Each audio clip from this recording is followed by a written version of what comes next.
Hello, everybody. Let's see who we got. Thomas, Hurt, DJ. Hey, everybody. Hi, Ma. Hi, Ellie. Lovely to see you again. Nice to Hi, see everyone. you again. We only had a 5-minute break, Mark. Ah, So we only had a 5-minute break. You literally got off the phone to me, went on the stream, and then I cut the call just to come on the stream. I know. It's because you said, are you going on yet? So I thought, yeah, right. Hey, Dale. Hi, Dale. Hi, Dale. Dale Smalls in the chat.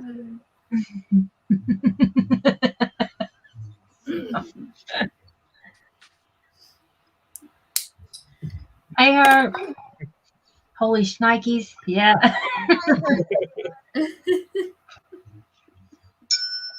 Hi, Herb. Hi, Thomas. Johan. Hey, buddy. Hey, Johan. Johan. You know, I learned the other day that Johan speaks Swedish. I didn't even know that. I was like, this dude is talented. You didn't know he lived in Sweden? No, I thought he was American. Like, I didn't actually pay attention. I only ever see him, like, playing games with you and popping up, and he's, like, one of your good friends. So Yeah. I didn't get all up in his business and start, like, really getting in there. I just thought he was, like, look. Hi, Anton. Yeah, he's from Sweden. He's an hour behind y'all. Let's see. Hey, Anton. Ellie Hayes. Do any of you speak another language? Do what? Do any of you speak another language? I didn't know he was Swedish. I don't speak another language, no. Do any of y'all? No. I speak a little bit of 5 languages. A little bit, yeah. Just a little bit. Yeah, that's what I mean. More an hour ahead. I mean, like, yeah. I can speak a little bit of Welsh. Go on. Yaki dan, Ellie.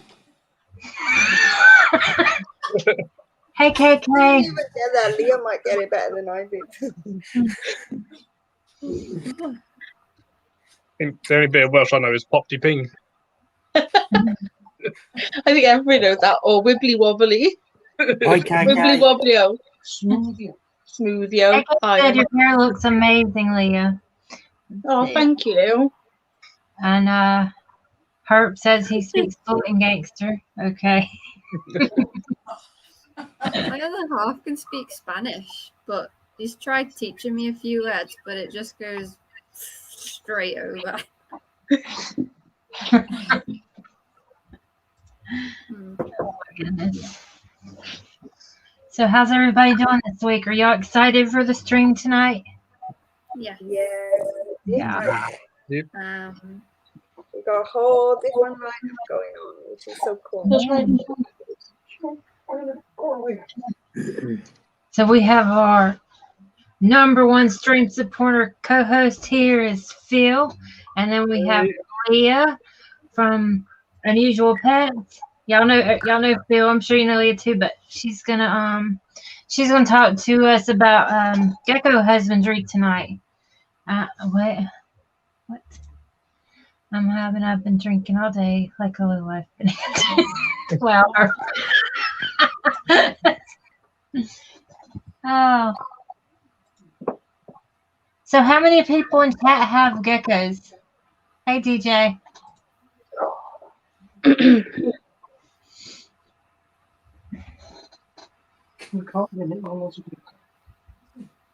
Yeah. DJ, you are always hyped up. You have to be drinking coffee 24/7.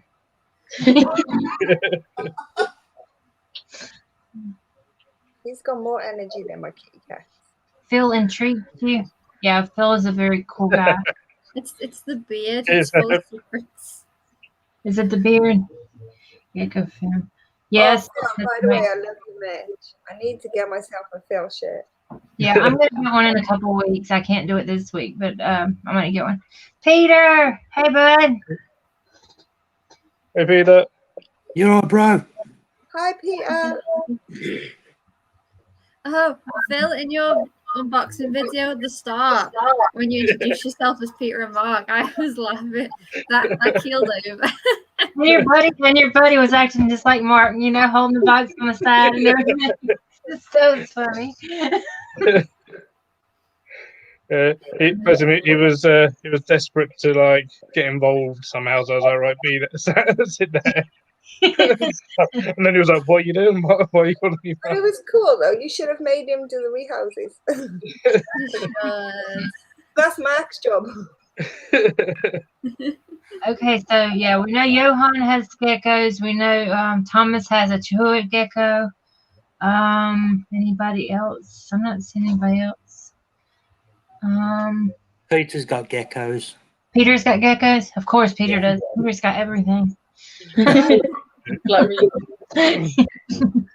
got a couple of geckos at work, and then the rest of all like my own personal geckos at my parents. Yeah. What kind do you have? So parents got leopard geckos, cresties, gargoyles, falsumas, vibrans. Oh wow, you got a lot. Everything. Leah wanted to know how many you had. How many altogether? Species wise, 5 or 6 species. Individuals, God knows, because they're constantly breeding. Oh yeah. Let's see.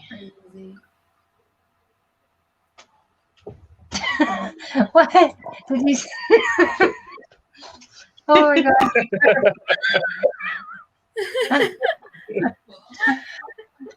Oh wow. So Peter wants some gargoyle geckos, huh? Yeah, they are cool looking. Chat there. They are. I like toucans. Toucans are quite feisty. I like that. They are indeed. Especially if you walk past one, they jump at you. I just don't got no more room for reptiles. Like no. If I was to get another reptile, something would have to go, and I'm like, nope, that's not fair. We have don't know how many free ranging in our tropical house. Someone years ago, in their wisdom, decided to release a load. Wow. They're never going to find them all. So yeah, occasionally open the door and have a toadcade jumping out at you, Oh my goodness. or jumping out of a tree at you. Something like that. Oh my gosh. Oh, Phil, guess what I found the other day? Not bad to think. I found little buddies to go with your wall spider. Oh yeah. Yeah, they're little lizards. I don't think they're geckos though, but they're similar-ish. Nice. There's a few different ones, little cast iron figures to go up on the walls. I was like, oh, if only I had the money. Phil would like to join his collection. Yeah, it's great because so many people do think that this is a real spider that's got out. Me included the first time I saw you on the At street. first, I seen it in the videos, but I'm like, is in every single one of his videos? Is that real, or is that? I was thinking the same thing as Anton, that his comment that he's just made. Yeah. I know, it just took me like off what I was saying. There's nothing wrong with the size of my couch. Hi, Mr. Krabs. That sounds like a Chinese dish. Oh my goodness. Y'all are on fire tonight in chat already. Why are we chatting about giraffe pussy? Don't know. What's going on? It's hard to for you. You never know what he's going to say.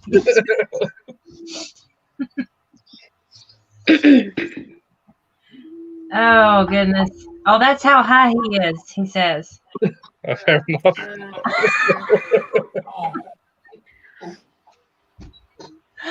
Oh my goodness.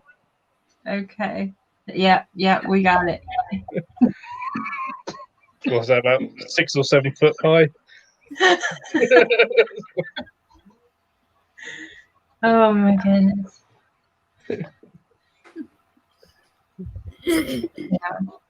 Ellie needs a sofa that big when I visit.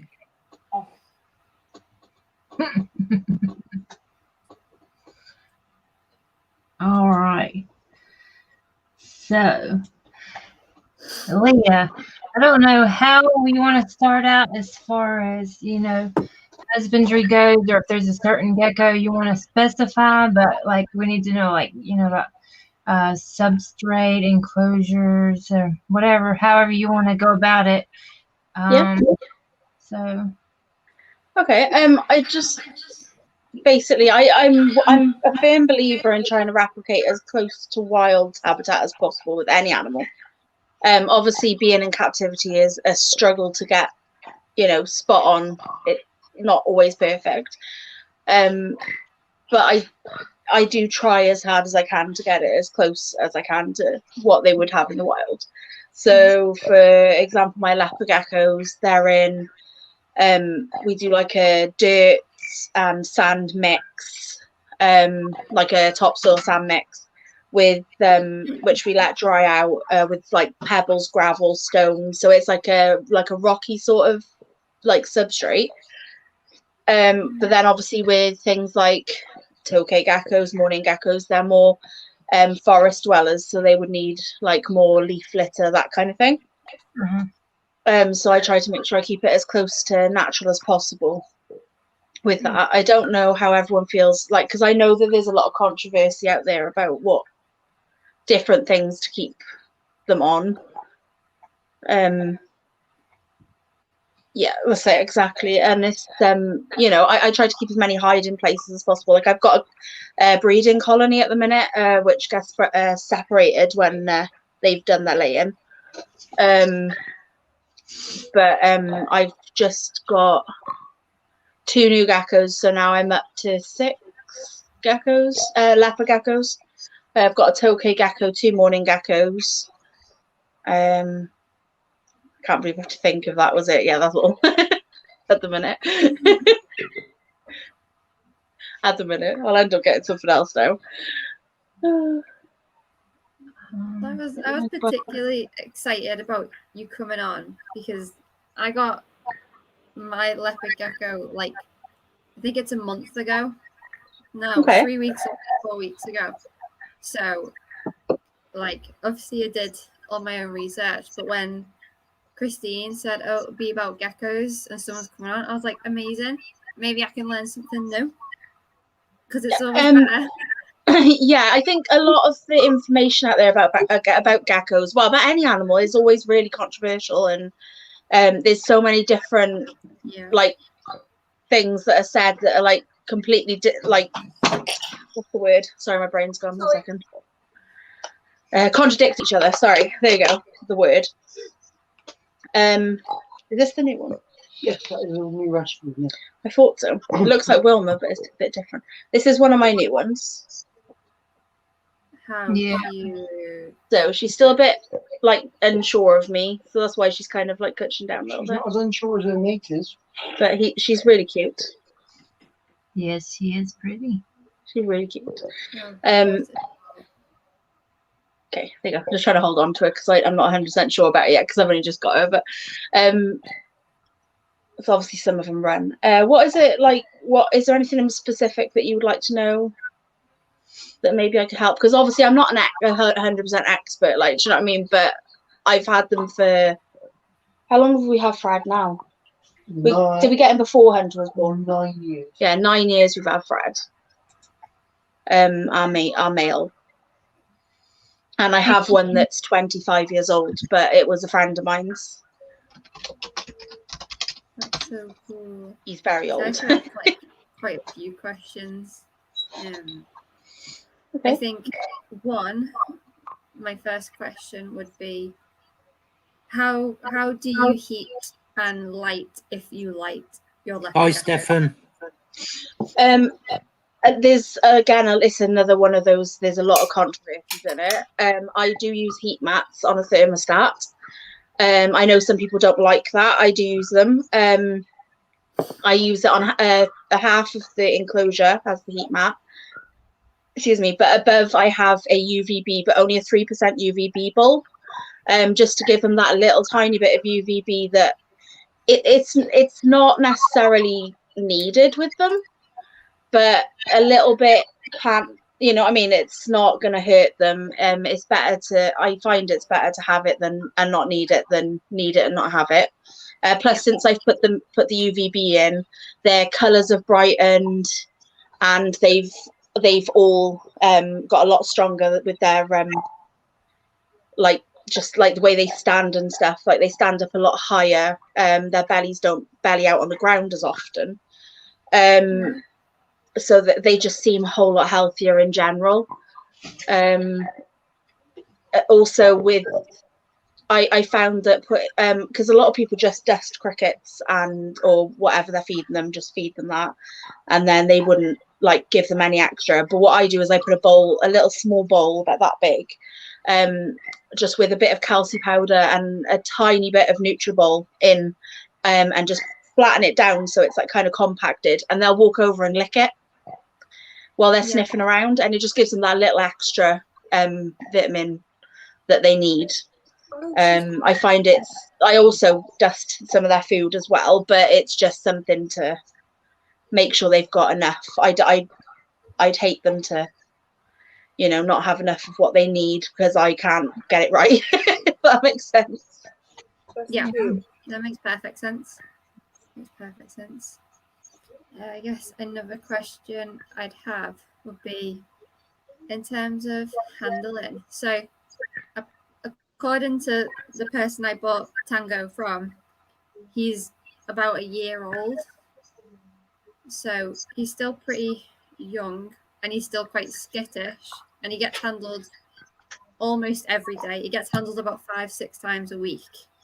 And then if he's shed, like he shed last week, I completely left him alone because I thought maybe don't want to stress them out. But like, do they really settle down? Because he's very, very active. He loves exploring. He loves like he won't just sit on my hand. He's off crawling up my arms. He's crawling over my legs, everywhere. Yeah, when they're a bit younger, they generally are a lot more active. I guess it's like any animal. They've got more energy. They're young. They're exploring their environment. I do find when they've got a fuller belly, they're a bit calmer. Like, obviously you don't want to go feeding them then picking up straight away, but like if you've fed them the night before and then get them out, they're going to be a little bit calmer than if you've if you haven't fed them and they're hungry, because they're going to be looking for food. They're all individual. They all got personalities like us. I'll get some more down in a minute and I'll show you the differences that I've got in some of them. Like, I've got one called the Flash, and we can't hold on to her, but she's also only this big. She's a dwarf gecko. It's not a species or a what's the word? Like a dividing species or anything. She just is genetically got something wrong with her. We're not 100% sure what it is, but she's dwarfed. She's very, very small. But she's completely anatomically correct. There's nothing wrong anywhere else. She just looks like a miniaturized gecko. We hatched her ourselves a couple of years ago, and she just never grew any bigger. So she's only about this big, but she's very fast. I think the more you handle them, the more they're going to get used to it. And obviously, we find that, how do I put it? Like, when you handle them, as long as they get a positive experience, they're going to like mind it less and less. So, like, for example, if somebody's grabbing them and holding on for dear life, and they're wriggling around trying to get away, and then you put them back, that's not a positive experience. They've not enjoyed that experience. They wanted to get away the whole time, and they never enjoyed that moment. So I find maybe giving them a mealworm while they're out, if they'll take it, or a waxworm is their favourites. Obviously, they're like very high in fat and not great all the time, but they are good for a little treat. That seems to get them to sort of enjoy being out a little bit more. Yeah, and I think just with age as well, I think they do calm down more with age. Who have you got now? The new boy. Right, okay. I could get bitten. This could be fun.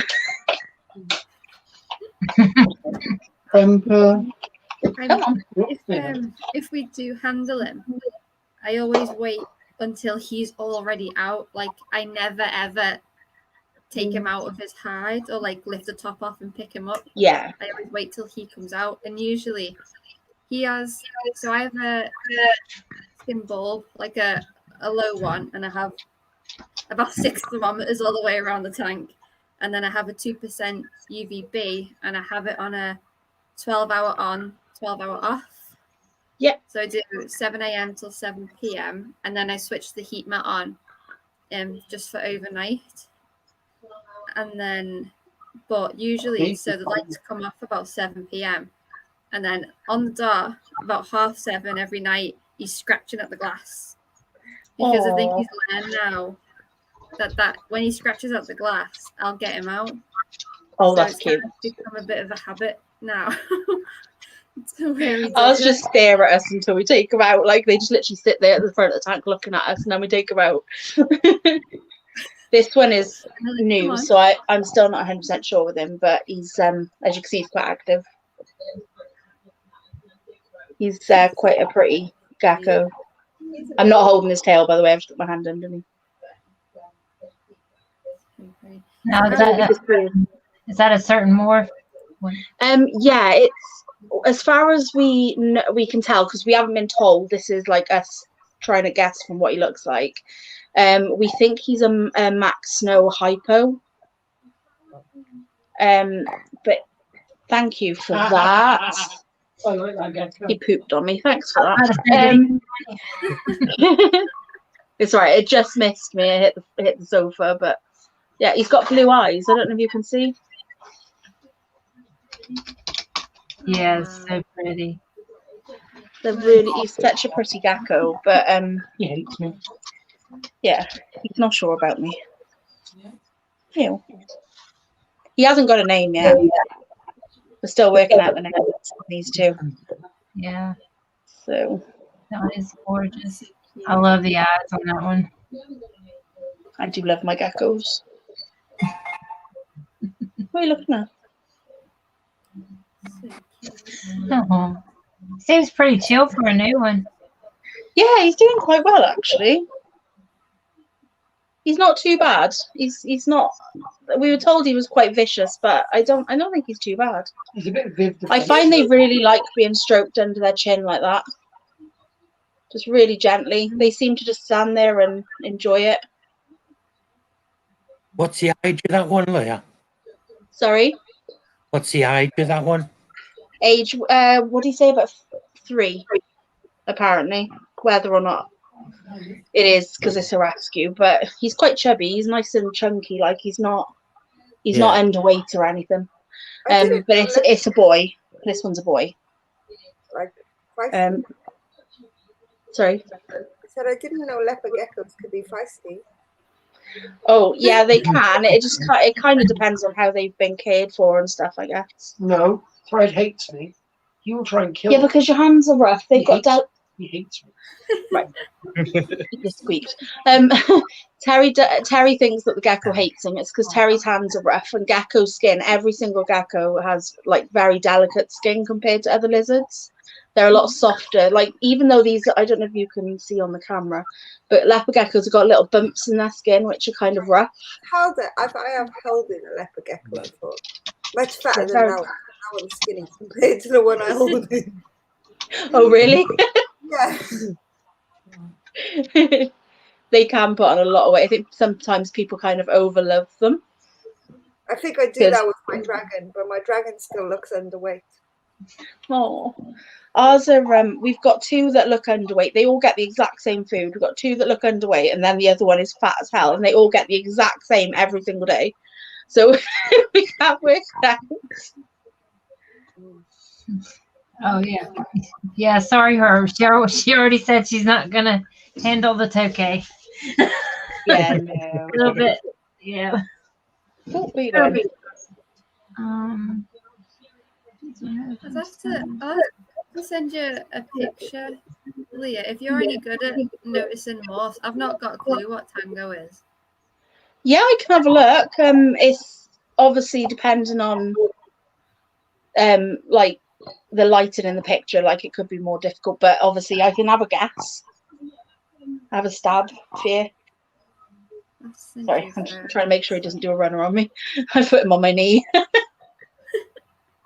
Oh, yeah. Okay, as far as if somebody decides, is it a good first pet? You think the leopard gecko? Oh yes, better than a bearded dragon. Controversially better than a bearded dragon. Some people would say it's a bearded dragon but be better, but they got a lot easier care than a bearded dragon. Because obviously you don't need as much stuff for a leopard gecko, and you don't need as big of it for a leopard gecko. I would still go. Every animal I have has more than the industry standard size enclosure.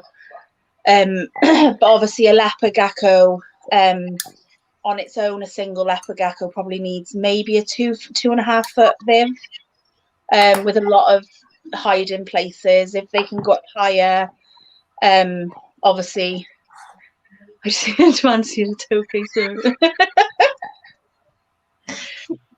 I can show you it after, but I'm not getting it out. I'll get the boss out later if you want to see it. Yeah. But yeah, the like for example, like feeding them is easier. Just everything about them is a little bit easier. They're easier to handle. If they do bite you, the bearded dragon's going to hurt a lot more than a leopard gecko.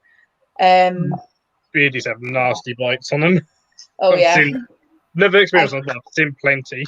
I've been out by one. It was an accident. My one gecko was eating fluff it found on the floor while it was out for its walk, and I tried to take it out of its mouth, and instead of, like, it was trying to chomp down on the fluff, and instead of getting the fluff, it got me, and it literally bit a chunk out of my thumb. Yeah. It was pretty bad. So I love my beardie though. Yeah, I love beardie. I got 3 beardies. Like, I'm sorry, but I couldn't choose a gecko over a beardie. Like, my sister-in-law got geckos, and I hold hers when I go over there. But there's just something about beardies that I love, and I already knew how to look after beardies 3 years before I had one, because my brother has had his for about 6 years now, and they've got 3 of them, and I always go over and do the baths. I always go over and help clean the houses out. So I learned beforehand about beardies. Yeah. Beardies are definitely more like personable, like, do you know what I mean? They're more yeah, I know what you're saying. Like, they're definitely more like, but for a first pet, and you got to bear in mind when people get a first pet, they get bored pretty quick. Because a leopard gecko, once it's had all that handling at the start, they don't really forget it. So if you don't handle it for a week, it's not the end of the world. Do you know what I mean? Hence why we have 3 of them, because they're all ones that we've got. Yeah, all of ours are rescues. Yeah. They've all got nothing wrong with them. Yeah, like as far as lizards, like first pets go, that's always going to be a controversial thing because people have favorites. Just like tarantulas, I can watch like 10 other people's top 5, and I'm totally going to disagree with them. It's just like, it's totally opinionated. But yeah, it seems so. It makes a good first pet. Now, what all do you need if this is going to be your first pet? What do you need to get? Okay, we're going to definitely need a good substrate. There's a lot, like I said, there's a controversial one on substrate. Some people keep them on sand, some people keep them on sand soil mix, some people keep it, like, there's going to be a lot of difference of opinion. Like I said, I try to go as close as possible to a natural substrate. And next thing you're going to need is, you're definitely going to need some hides. Multiple hides would be best. So a minimum of 3, I usually say. 1 hot, 1 cold, 1 moist hide. They need the moist hide for shedding and things like that. So basically, you're going to need sphagnum moss in a hide. I'm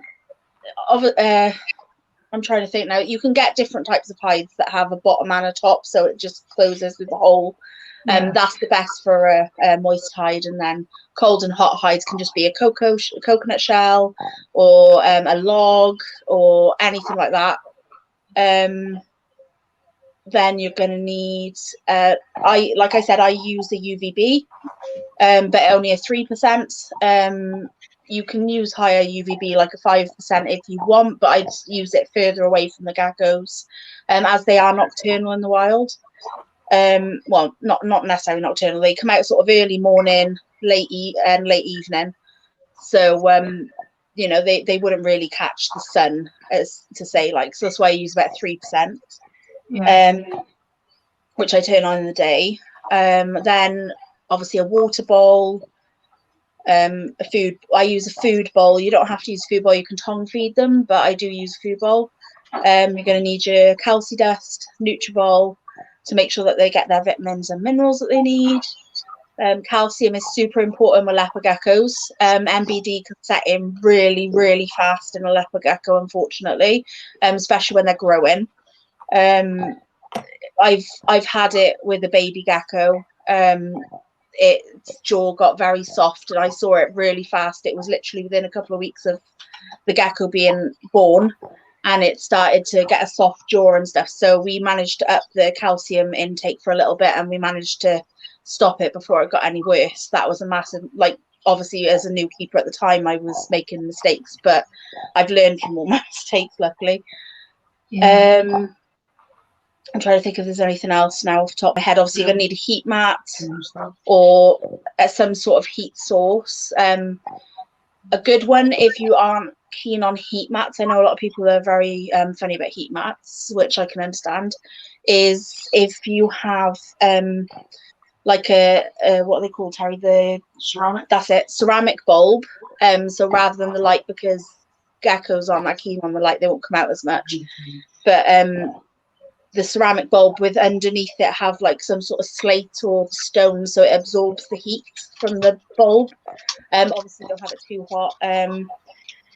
Temperatures usually about between 24 and 30 to 32. 30, the higher one will be the basking spot. The rest of the enclosure be between, I usually have a gradient, so mine goes right, the one side is 24 right up to 30 on the other side. That's usually my gradient in my tanks. So I'm trying to think if there's anything else now off the top of my head. Sorry, I'm like blast the info.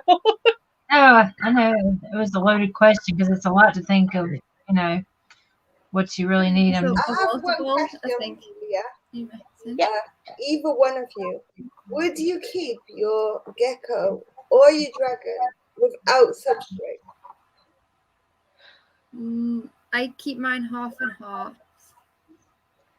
Yeah, we don't have our beardies on substrate. They're on faux grass. Non-reptor carpet, they're on fake grass. Oh, okay. Only because they all have health issues, and the fake grass is easier to wash and keep more sterile for them. They're all rescues. The one was kept on a fish tank bulb. That's the beardies.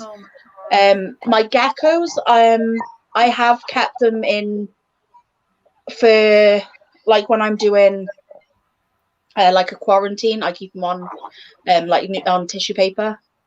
Oh, okay. Just it's easier to clean it in quarantine.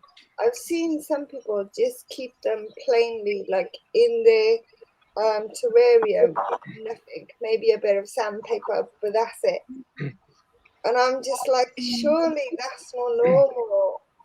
You get the vinyl brigade. Love to say, oh my god, if you see substrate, the animal's going to die. So, get a lot of that. He is trying his hardest to bite me. Sorry.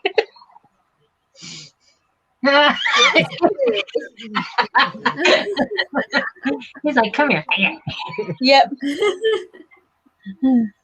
You got Fred. Can I get Fred? No. Get Fred. Fred hates I me. keep mine. I've got Tango on. So he's in a 3 foot, and he's got half of it is, we had new laminate flooring when we moved out the house, so I cut pieces, have the heat mat under the laminate flooring, and then 2 pieces of flooring on top, and then the other half is cocoa fiber with all his decorate. He's got 4 hides, a bridge, a water dish, 2 plants. So he's got all kinds. But I always feed him in another tank. Like I'll take him out of the enclosure and put him in a tub and feed him in that. Because everyone's like, oh, impaction, and they'll eat all the substrate, and which I guess is a fair point. But sometimes, like I see Tango, he likes to dig around in the little bits of cocoa fiber that I've got, and I feel like if he didn't, I'd rather give them the option to do that natural thing of having a little dig and having a little shuffle around, rather than have him on nothing and then feed him outside the tank. So then at least it completely takes away the risk. So what's the substrate you use on the substrate side? Cocoa fiber. Right. You don't really need to worry too much about impaction with cocoa fiber. It actually comes out the other end really, really easily. That's why a lot of people started to use it rather than using sand and dirt. Right. There was a whole who was it? I think it was either Dave Kaufman or Nerd. I can't remember now. They did a video on it and testing the substrates. But the one that you really got to watch out for, which a lot of people use, is the calci sand. That one's terrible for leopard geckos. Terrible. Hey. Yeah, calci sand's horrible stuff. Yes. But natural substrates, if your husbandry is correct with lighting and heating and everything, it should pass straight through them. Yeah. What's the issue with calci sand? It's a little bit like cement. So once it goes in and it gets stuff on, like moisture into it, it sets quite hard, and they can find it hard if they've got quite a lot of it going in to pass it. Impaction. Yeah, that's what we're talking about. This is Fred. That's Fred. Do they walk around just licking and stuff and picking up stuff? That's why you need the substrate. They're quite good at not getting substrate in their mouth. Like when they pull their tongue in, they kind of use their outside of their mouth quite hard, and they kind of like lick it, and it comes off, and it just sits sort of on their lips. So not much ever really goes in, to be fair.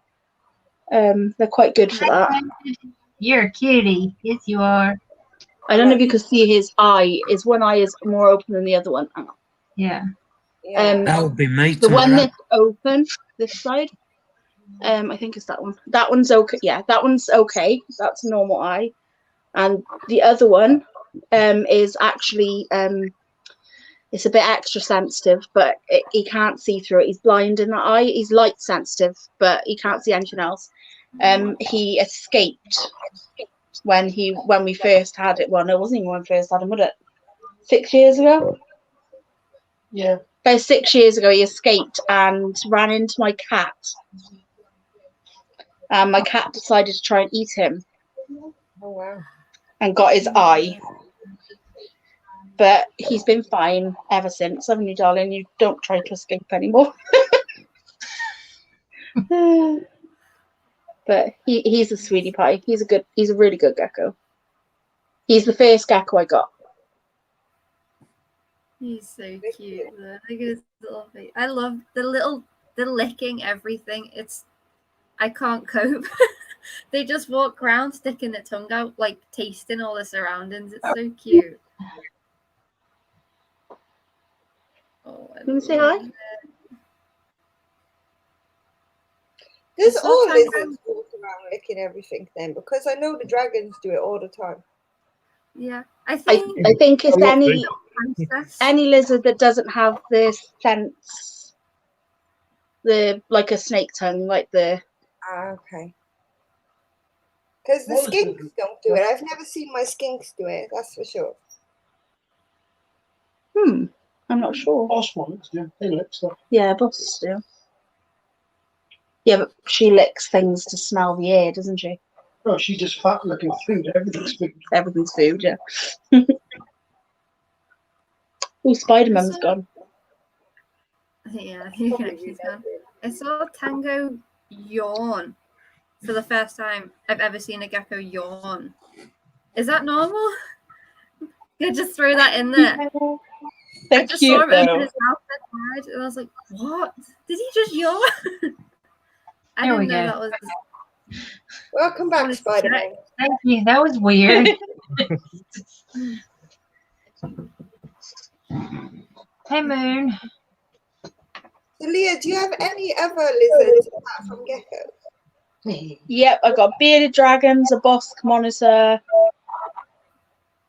Is that the little monitors, the bosky ones? Sorry? Is that the little ones? No. No. No. Yeah. Hang on, I'll show her. I'll show her in a minute. I'll go put this one. Terry's gonna put Fred back because she would try and eat him. She'd try to eat anything like. I've got to think. I've got tortoises and stuff like that. I've only got the bearded dragons, the bosque, and the geckos, my lizards. Oh, and I haven't. I've got an iguana. Can you get that out? I can. You have to give me a second. I'm back now. No worries. You like iguanas, Ellie? Sorry. You like iguanas? Yeah, Aki monitors, the little ones. I was gonna get one, and Ben was like, "Yeah, just have it. You can have more than one if you want to. You can keep them communally." And I was like, "Where am I gonna keep them?" He's like, "You only need a 3-foot tank." I'm like, "Yeah, but where am I gonna keep them?" Aw. Oh, he's little. I was expecting it to be huge. He's fully grown. He's very wriggly.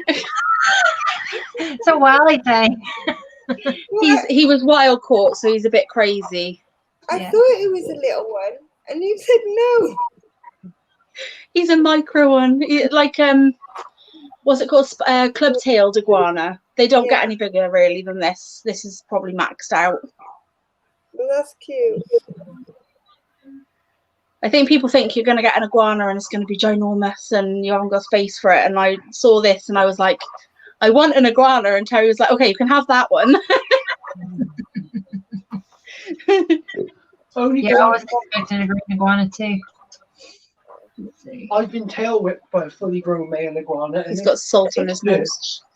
Oh, There I you know it does. I had an iguana as a teenager, and that tail really does hurt. Iguanas are very sort of people. No, don't turn your head that way. He's jump on. Please don't bite me. I'm trying to do that so that you can see. He's got salt on his nose. All iguanas can't deal with salt. They snort it out their nose. Huh. It's a really weird thing of iguanas. They make me laugh, Do you but want me to put him back? yeah. Can you do it? Do I have to? Do you want me to put him back? Yes, please. He hates me. Hang on, back now. He's like, nope, don't want to handle that one.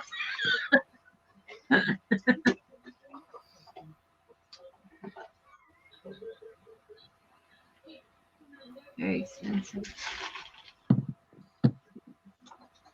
I keep thinking Anton's shouting at me. He always writes to me in capital letters. Hands, not food. Good. Hands, not food. Hands. See, even with the little iguanas, I don't know if you can see. Huh? Their claws are super sharp. Yeah, their claws are very sharp. This is a proper lizard. Oh, good. Oh God. Kisses. For all the kisses. Okay, stop loving it. She loves me. She's mine. Oh. Oh, she's Oh. Look at that bite. Where you going? She's like, I'm going down here. Now, what kind of monitor did you say that was? She's a bosque or a savannah. Oh, Savannah. Okay, yeah. Okay, I was like, I hadn't heard of the other one. But yeah. She's like, no, I want to go, Daddy. She's obsessed with Terry. She's like a little dog, isn't she? Yeah, she actually gets walked on a lead and she comes out with my dogs. See, I'd love that. But I haven't got a big enough space to put a tank. That's the problem. Yeah, they need quite a lot of space. We're about to build her a new Viv, which is going to be 7.5 foot by 2.5 foot by 4.5 foot high, but like nearly 2 foot of that, like the height is substrate. So because they dig. That was are savannas a one-person reptile? Do they cling to one person, or are they more? Can they cling to more than one? Yeah, she's more obsessed with Terry than me, I find. But she loves kids, children. She loves children. When we take her for walks, she stops for them and lets them stroke her. And she loves a good neck scratch. See, she's like. Do y'all have savannas over there, Phil? Do y'all keep savannas over there? Yeah, got a boss at my parents, or it's their boss that they sort of rehomed. It was stuck in the back of a shop for over 6 months with no one really paying any attention to it. Oh. So they took it. They're like, well, we're going to take this. Yeah. There's so many boss that just people don't look after properly. Yeah, boss are really misunderstood. Definitely. Every time people come when we do Richard from Northern Exotics, he's like, oh, I want to swap my boss with Leah's boss. Every time he sees her. Took me a lot of hours with you, didn't it? Exactly. And probably so many of them are just so obese. Because they even rely on a rodent diet when they're more insect eaters and snails. That's what they should be eating, not rodents and chicks. Yeah, in the wild they eat a lot of millipedes, which obviously is a bit harder to. It's difficult. Yeah, that's a bit difficult. So but yeah. It costs too much money to do that, so we use roaches and things like that. She does have, as a treat, she'll have a chick or she'll have a rodent, but it's like maybe once a month. Fish. The oily fish is quite good for their muscles and joints, but like obviously again not all the time. The majority of her food is bugs, and luckily she's not too bad. She's fluffed up at the minute. They blow their belly out. See, it's hard. Yeah. When you pick them up, when she's like all calm, she looks really skinny, but see. That's give like that belly rub. Should we give you a belly rub? You're in shed again. He's in shed again. Be very careful about earrings. They look a bit like yeah, they do. They don't smell like it's as good. Oh, we're having snuggles now. Oh, snuggle time, is it, Blue Blue?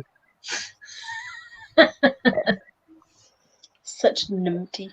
You numpty. It's not as bad as me. I want to work for 3 days. She wouldn't leave me alone. Yeah, Terry went away for a couple of days, and when he come home, he opened the tank. She ran straight up his leg and clutched like this. Oh my! They're so smart. It's unreal. How big will that get, Leah? She's probably about fully grown. She's not going to get much bigger. If she was male, she'd be bigger. But we're 90% sure she's female. Black legs, isn't it? There's a way to tell. The males have like it only shows when they're mature, so breeding age, but there's like a little gland across their foot which they use to scent. And it's like a browny colour, and only the males have it. So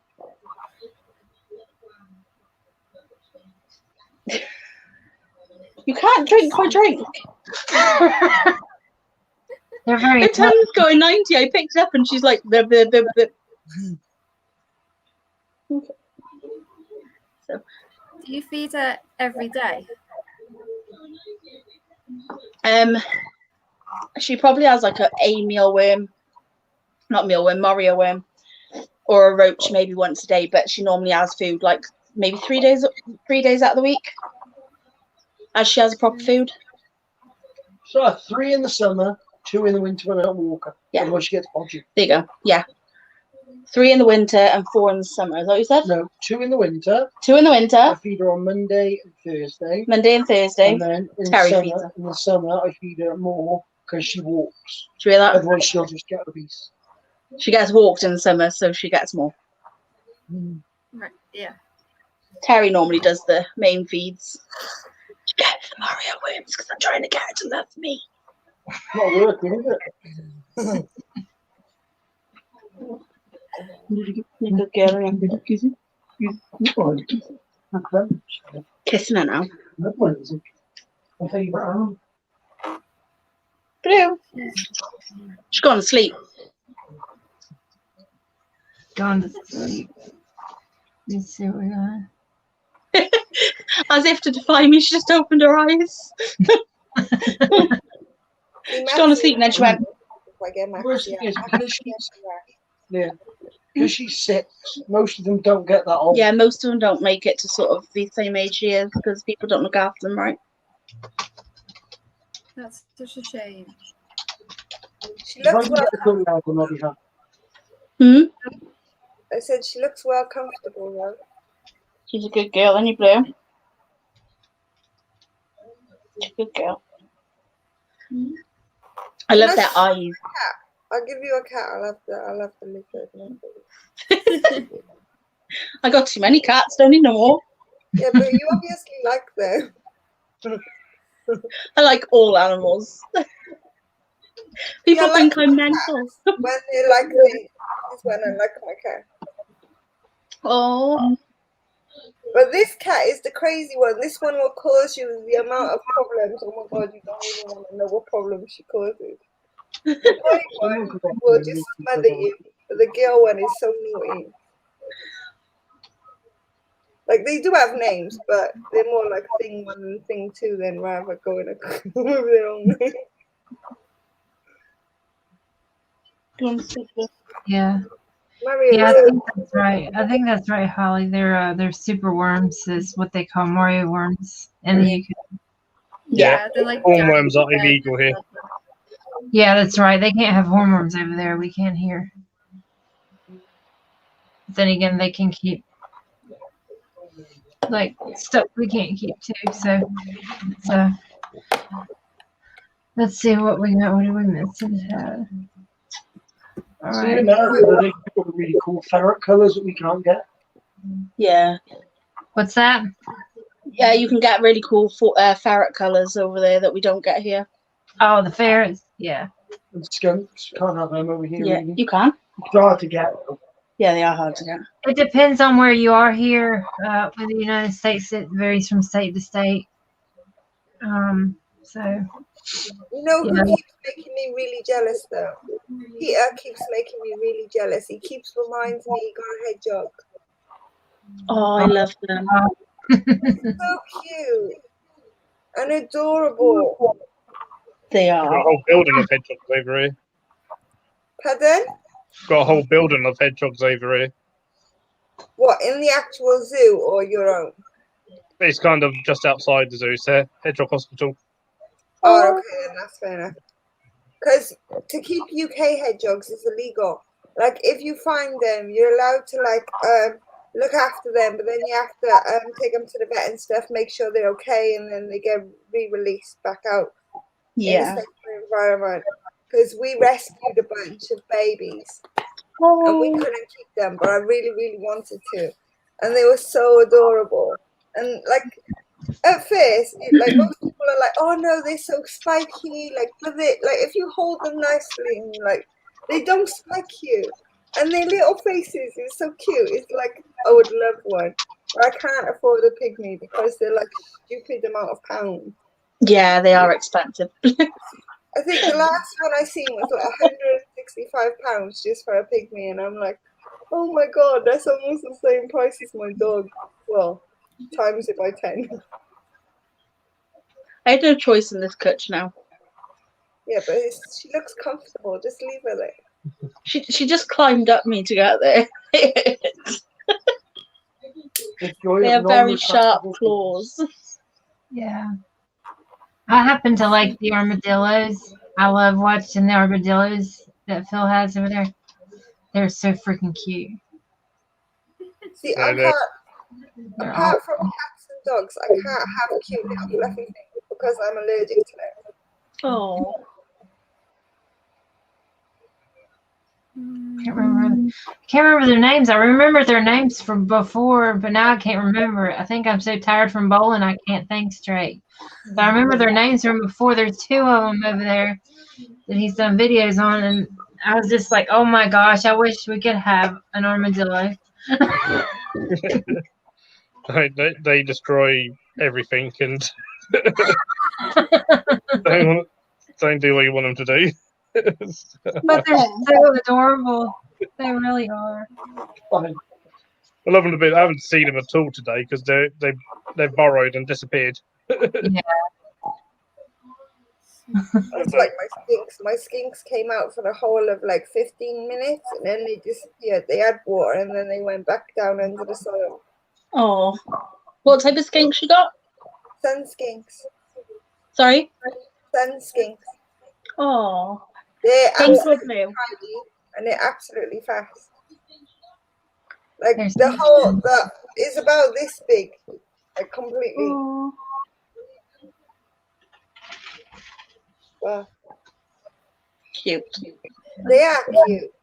They're not the best for handling because they are so fast, and you can't really get them.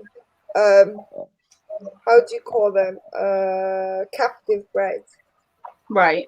90% of them are wild caught. I think it's the same with most of the sort of more unusual lizards. People haven't really bred them. They're not endangered. They're not extinct. Going extinct. I'll just say that word. But loads of them, but I still think it's mean that they're taken out of the wild. But at the end of the day, they were in a pet shop, and I really, really wanted them. So, do I refuse to have them because they're wild caught? They need a home. They were rescued. That's why they were in the pet shop. Yeah. So that's why you can't, like, I know it was brought up in chat earlier, so it's really controversial, wild caught and everything, but you know, if some people are rescuing them, you got to take that into consideration. It's another one of those really controversial things in the hobby. That's one thing that's going to get people just, you know. But, mine are even young. Mine are quite old, so we know a little bit of the history from where they were rescued. And they were when they were caught as adult females. And then they lived with that person then for I think about 18 months before they were rescued with the pet shop. And nobody wanted them from the pet shop because they dropped their tails, they're really fast, they're not used to being handled. And I was like, but they're so gorgeous. And like I had already seen lizards like that and had a good idea of how to keep them anyway. So I was like, yeah, I would definitely have them. But he's like, before I sell them to you, you need to keep in mind that they're not young. Like, they can go at any point. We don't really know how old they are.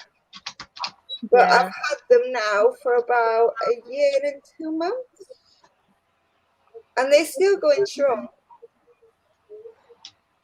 Most little lizards live quite a long time anyway, don't they? So you probably only have like a 5 or 6 year lifespan. Last time I researched it wasn't that long. Phil, oh wow! You've at the zoo, haven't you? Not sun skinks, got fire skink. Oh, you got the fire skinks. Yeah, they're the bigger ones. Which was a seized animal, so it was illegally imported and seized. But a lot of reptiles live a lot longer than what a lot of people think they do. Well, I've had them now for a year and 2 months, and they were at the pet shop for about 18 months, and the people they were rescued from, they said they had them for about 18 months. So they just give me like the indication that they might not live that long. So I already knew that when I got them, but like I've already had them for a year, and they seem really, really strong to me. The only thing that I find really difficult is like I do put plants and everything in for them.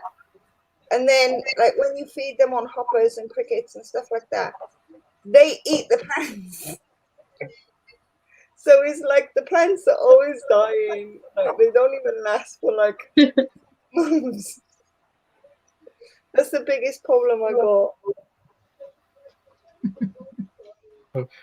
But and a lot of them live a lot longer than we. I know, I think Bristol's have got a standing stay gecko that's in its 30s. Oh, wow. Wow. Okay, stay. It's like 32, 33 years old, something like that, I think, at least. yeah, most places you look online will probably tell you, oh, they live like 10, 15 years or whatever. But no, they live much longer.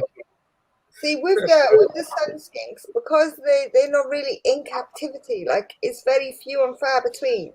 They're not really like a thing. You won't find them anywhere. Because they're so small, they say you can keep them happily in a 2-foot terrarium, however you say it, one of them, the wooden ones.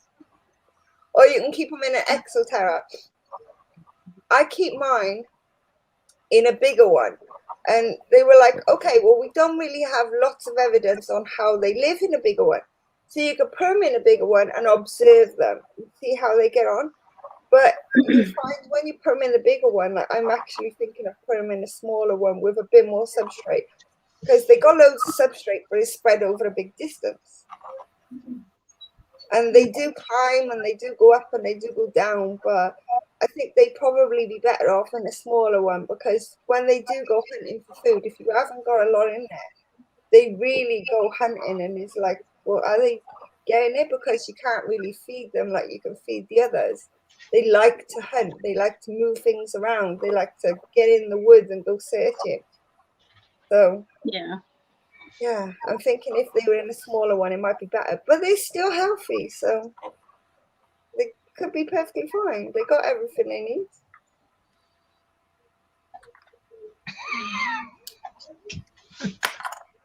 Her viewer is something else. From a dealer. Yeah. Let's see. Is Hair even asking about hair? Yeah. Which Leah? Yeah. Like the little baby hairs you get. Oh, I just feed mine. It doesn't bother me. Doesn't bother me either. I don't know where she's going. She's happy there. Leave her be. Come on. Come in, like, people. She's going back to bed now because she's like going to sleep. I got lots of little baby hairs, but the worst hairs I got are these ones that grow in the front because they go really, really early. That's what mine do. I have them really bad in the back. Jason always makes fun of my little baby hairs.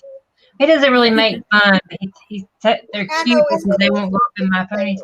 Because it just goes like this. Yeah. And it's like Harry. Grand.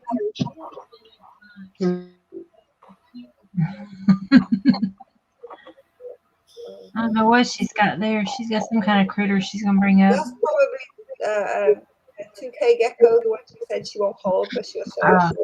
Oh, okay. Oh, yeah, she's gonna hold it. Okay. She's layering it. Don't miss it. They really are beautiful lizards, man. They really are. And Hello, you can get yours out. I don't have a gecko. How can I get it out? No, Maxie. Oh, if she wants to, she's gone on the other side, so I'll have to hang on a little bit. Everybody get their lizard out. Oh no, I did promise Leah that I'll get it out at least once on every stream, because Leah was like, Maxie should be the mascot. She should. I probably use more hair products than I. That's why you should get yours out. Oh, bless her. She looks like she's digging. Phil, do you got any corn snakes at the zoo? Oh, yeah. Yeah, there's a toque for you. Oh, it looks like a little raptor, don't it? It is so angry. Look how angry it is. It is. Oh my gosh. Saucy little boogers. Have you seen how fast they are when you feed them and they just like you hear it? Yeah, I hear it. Oh my. Don't get loose, okay? It's all right. He's on his tank. Oh, okay. I'm literally guiding him in. There you go. He's gone. He just kind of Sweating now, I am. Sweating. He's in a temporary enclosure. He's in a 30 Exoterra. Because I've got a big one that I'm in the middle of bioactive in for him. I got a new tank and I want to get it done for him, but the other one wasn't. He's growing out in there, so. That's the way they're feisty. Like that's that. I don't know. I like that. I can pick him up with my hand, but I haven't done it for a few weeks, and I'm a bit like, if he bites me on camera, I'm going to be screaming. Leah, you got corns, haven't you? Has any of yours gone through a stage of being territorial? Corn snake. No, I just break mine. I took my eggs. No, I don't think so. Had most of ours, I don't know. Only time we've had one with problem is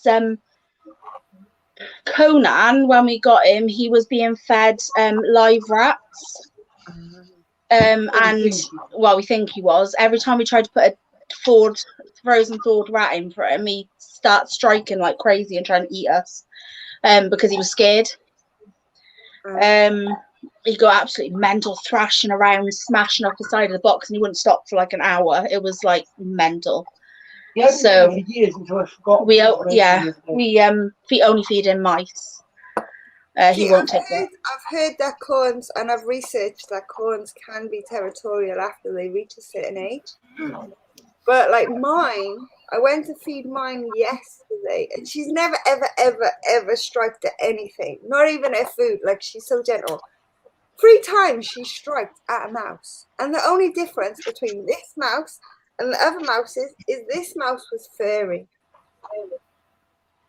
Where she's like, because she's grown now and she's on small mices, because the other mices, like, they're too small for her. Do you feed her in the viv, or do you feed her out of the viv? I normally feed it out of the viv, but sometimes I mix it. Okay, that it could be to do with that. Sometimes they get viv defensive when it comes to feeding time. Ours don't really now. I have corn rat crosses. Yeah, we have corn snake cross with a rat snake, which are bigger than a regular corn.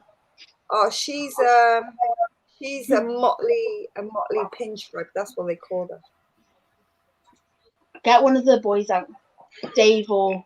Oh yeah, he's a boy. Normal corn. Get Dave. I can't get Dave. I fed Dave yesterday. Oh, get Conan then. Don't get Cheetos around this way. This is our. When you feed them, no. No, we don't handle them for 24 hours after I feed. do 2 days, 48, and then I'm with it. Right, this is our old boy. He must be in his 20. Okay. This is Conan. So pretty. Oh. Yeah, quite a big snake. He's 6 foot. Yeah. See, he's massive. But there you go. But he's a very thin snake. He was a bit chunkier than this, but with his age, he's slowly starting to get thinner now. See, I normally feed outside of the viv only because I don't like the little sawdusty stuff sticking to the mouse. Yeah,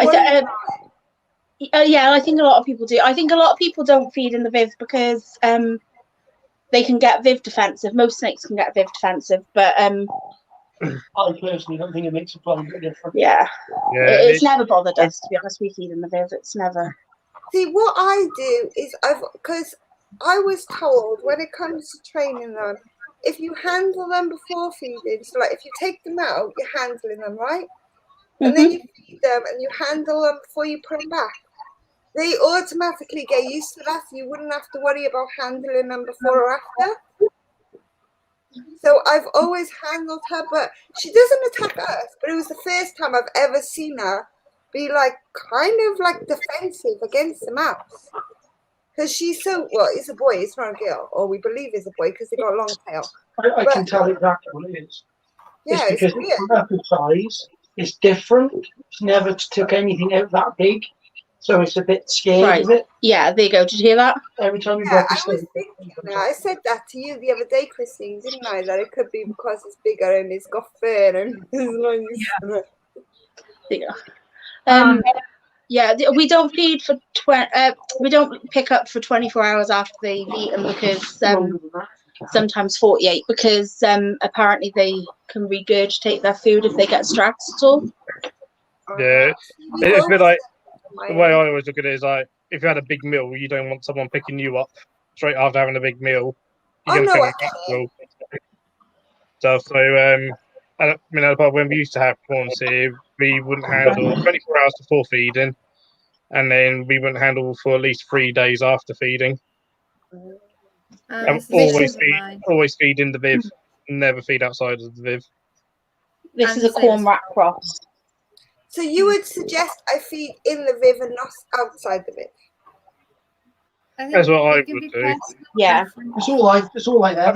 It's kind of what works for you as well. Well, we don't. We have to separate the little wood stuff sticking to the mouse, because I don't like that. That bugs me.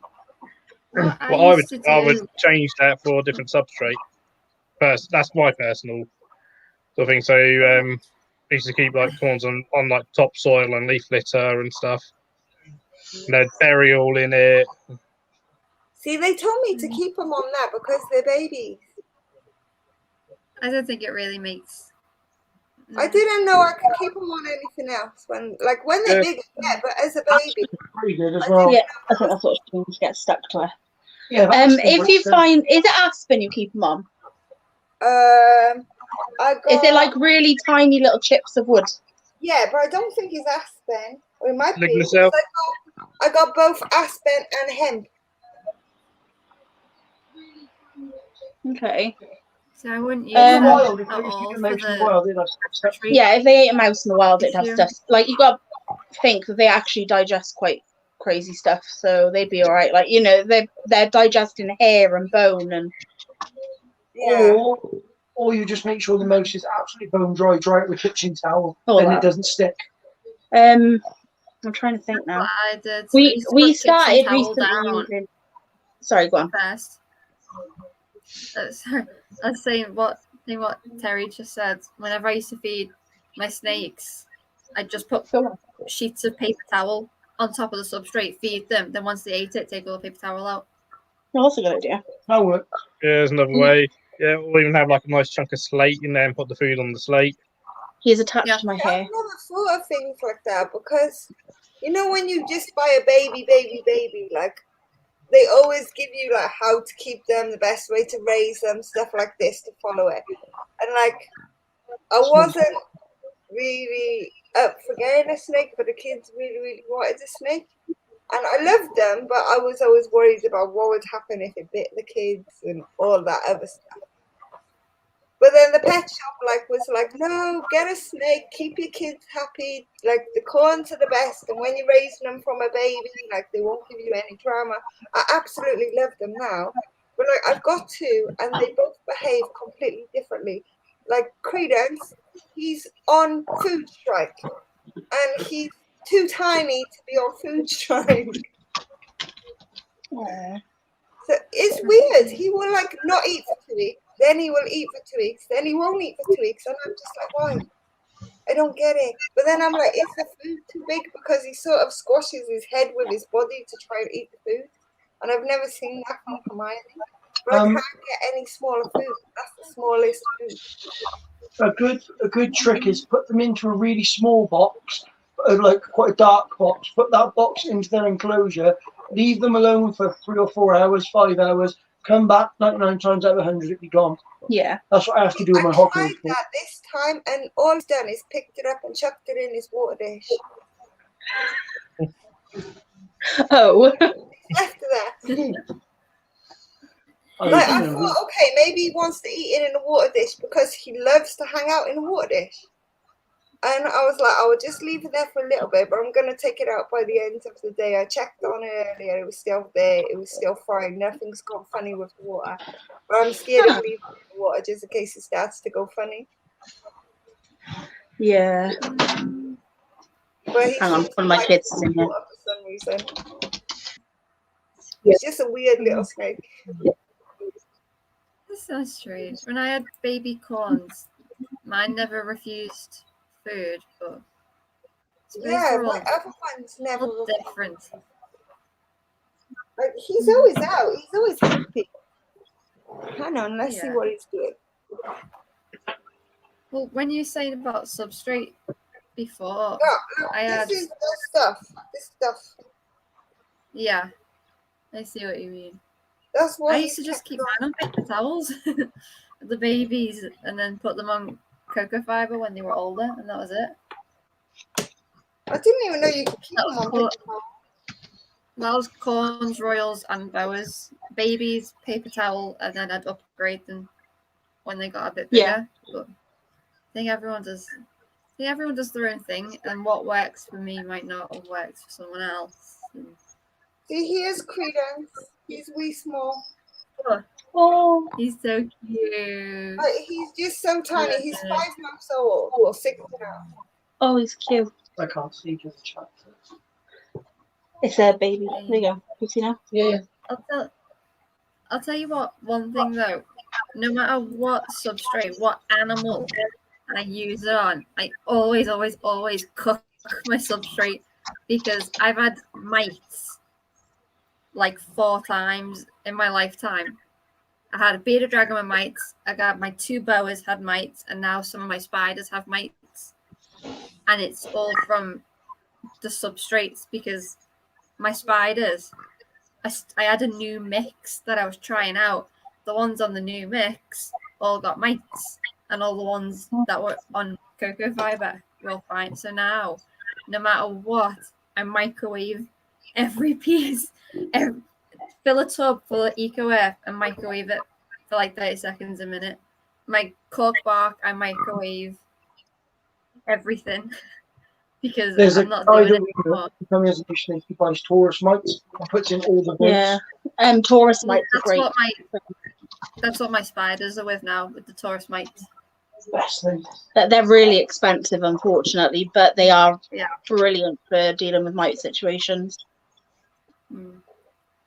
It's awful. I don't wish it on anyone. I had a big... See, I don't have my snakes anymore because I got rid of my animals when I moved, but like a few years ago.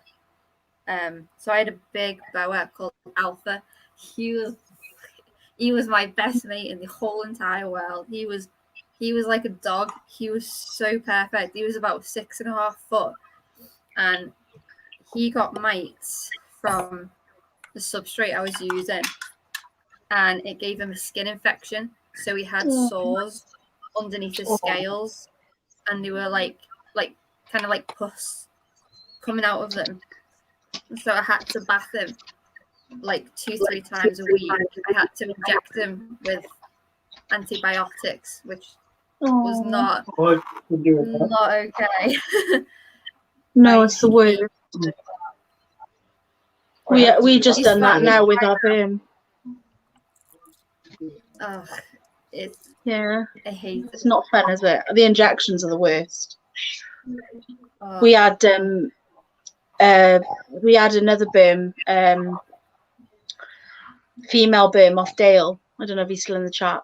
I've told Dale, it's not news. But she passed away. She had a viral infection, and the vet gave us like antibiotics. We had everything. We had swabs done, the lot. We spent a fortune trying to get her checked, and she passed away quite recently. We had to then, because we'd put cuddles with her to breed, we had to then inject him with the antibiotics. We had to pay for his antibiotics. He's got over it and got better, but she didn't, unfortunately. So, but yeah, we've been injecting, which is absolutely horrible, especially with a Burmese python or a big boa, which would be a nightmare. I wouldn't like to inject the boas. I wouldn't like to. No. On my old bows, had to have antibiotic injections and mouth swabs. Oh. We had to swab its mouth every day because it managed to get an abscess in the mouth. Oh God. That's the worst. And boas are quite like, if you upset them, they're quite attitudey. They're all right until you upset them. Yeah. Luckily, the worst thing she ever done was hiss at us.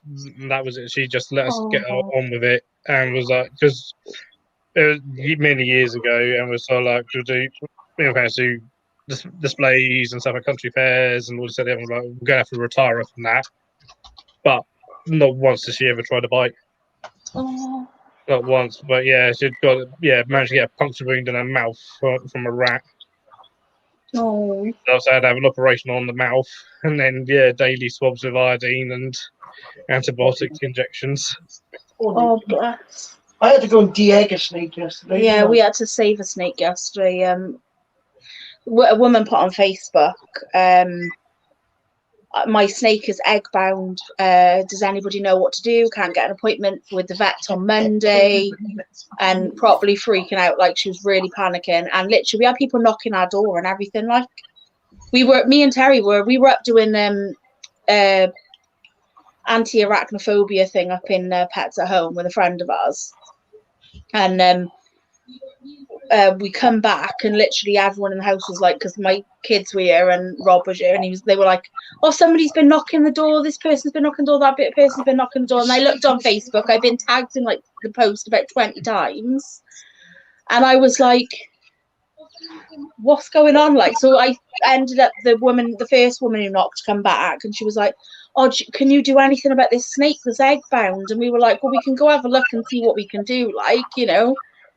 And so we went down there, and Terry gave it a bit of a massage in some warm water, like dipped it in the water and gave it a bit of a massage and a little bit of a smooth through the belly, like, and the eggs just shot out, all of them. Apart from one. Oh, apart from one, which was twisted, which he managed to get out. She ended up getting a vet appointment then yesterday evening. She managed to still get one because she was quite swollen. And she took her in, and she had antibiotics given to her. But they've been in there for 2 weeks. But she had a bit of an infection. But she's fine now. She's already swelling's going down, and delighted. But yeah, that was us yesterday. Like as soon as somebody finds an animal, or they've got a problem with an animal, everybody comes to our door, and we're like, oh god. She was so grateful. She was trying to pay Terry for doing it, like, and we were just like, no, it's fine. Like, you know, it's for the animal. Don't worry about it. Bless her. Beautiful snake. I thought they thought it was male. So lucky that you were like that you could do it though. Yeah. Well, we sort of thought if it's like one or two and it's stuck at the top, there's not really much we can do. They're going to probably need surgery. But it was lucky. It was literally all but 2 eggs were stuck in there, so it was right down the end. So once we managed to loosen it up, the one that was stuck at the end, all the rest just shot out. So it was lucky. How many snakes do you have, Leah? I have 20. 20. And we have 28 eggs in the incubator right now. Our corn snakes just laid. One laid 7, the other laid 21. Oh, nice. And every single one of them were fertile, not one dead. Nice. Delighted. I've only got the one snake. Ellie and Christine have seen my snake. I'm yet to see it more. I'm waiting for the I think I'm happy with the 2 I got. I'm happy that Credence is a normal strike diffuse, because normals seem to be very hard to find. Yours is lovely, Ella. You're a young one. Oh, Credence, yeah, that was the one I just started out. He's normal but he's normal, but his belly is diffuse. Yeah, I love him. I love the markings on him. And then Hermione is a motley pinstripe. She's orange. She's cute. Sorry, there's a ruckus happening. Sorry. Terry, check what's going on in the kitchen, because there's banging going out around the window. So, Leah, do you sell the snakes that you breed, or do you just keep them? This is our first year breeding. We have bred once before, but we did sell them then. But yeah, we're going to be selling them this year. We've bred this little boy. No. He's a lavender corn. Wait, where are you going? Lavender corn. His name's Dave. Poor snake. A Perry, that is. He has to name weird names. But he's really sweet. He's a lovely old boy. And then we've bred in with our snow and albino. Sorry, I was pulling my hair. So the babies could come out to be an interesting mix. I can't wait to see what they come out like. I'm hoping. With the genetics on corn snakes, it's really hard. Yeah. They've been bred in. We don't know what they've been, like what hets they've got or anything, so. Going to be a surprise. Yeah. It's quite exciting though to have it like that, because you just don't know what you're going to get. It could be, you know. Are you into all this het and this morphs and this? It doesn't bother us at all. At all. We're not. We buy for how the snake looks because it's pretty. If you know what I mean. Like if we think a snake's pretty, we'll get it. The one thing that put me off when it comes to hets and morphs is there is a few which people are breeding them, and then there's some that end up disformed or disfigured or they've got problems. And that put me right off. I have no choice in this. Oh, I love bull snakes. Oh my gosh, I love them. He's an arse. Right, sorry. It can be. Yeah. He does what he wants to do. I got no choice in where he goes. Thank you. Sorry, Terry started going through the rack now, so he's cleaning everyone out. Yeah, we have a spider ball python, which if you breed her with another spider, you're probably going to get dead snakes. Well, they won't. They'll never hatch. But she's very doesn't have really any head wobble or anything like that, so we're quite lucky in that way. And she was given to me. She was given to us. Somebody dumped her outside a pet shop. I was saying in Scott's live the other night, somebody dumped her in a bag outside a pet shop in the middle of February, freezing cold. Oh wow. And she was like, there was no weight on her at all. She was really overly like underweight, and yeah, they started to fatten her up, and then Terry went in to go buy who did you buy? Was it Brian? No, I was just talking. No, you bought one of the snakes. That's why you were in there. Oh yeah, I was going. Was it Brian? Yes, because I went in to get mine checked for yellow belly. Yeah, so it was yellow belly. He got a snake called Brian at the same time, and he was like, I've got this snake I just been like chucked outside like the other week. Yeah. And he said, do you want it? And Terry went, I don't know, how much is it like? And he turned around and he went, for you, nothing. You fatten it up and look after it, you can have it. So we did, we bought her home and we've had her since. And she's absolutely lovely, she is. Yeah. She's still a bit skinny. You got her, have you? Yeah, she's still not fully.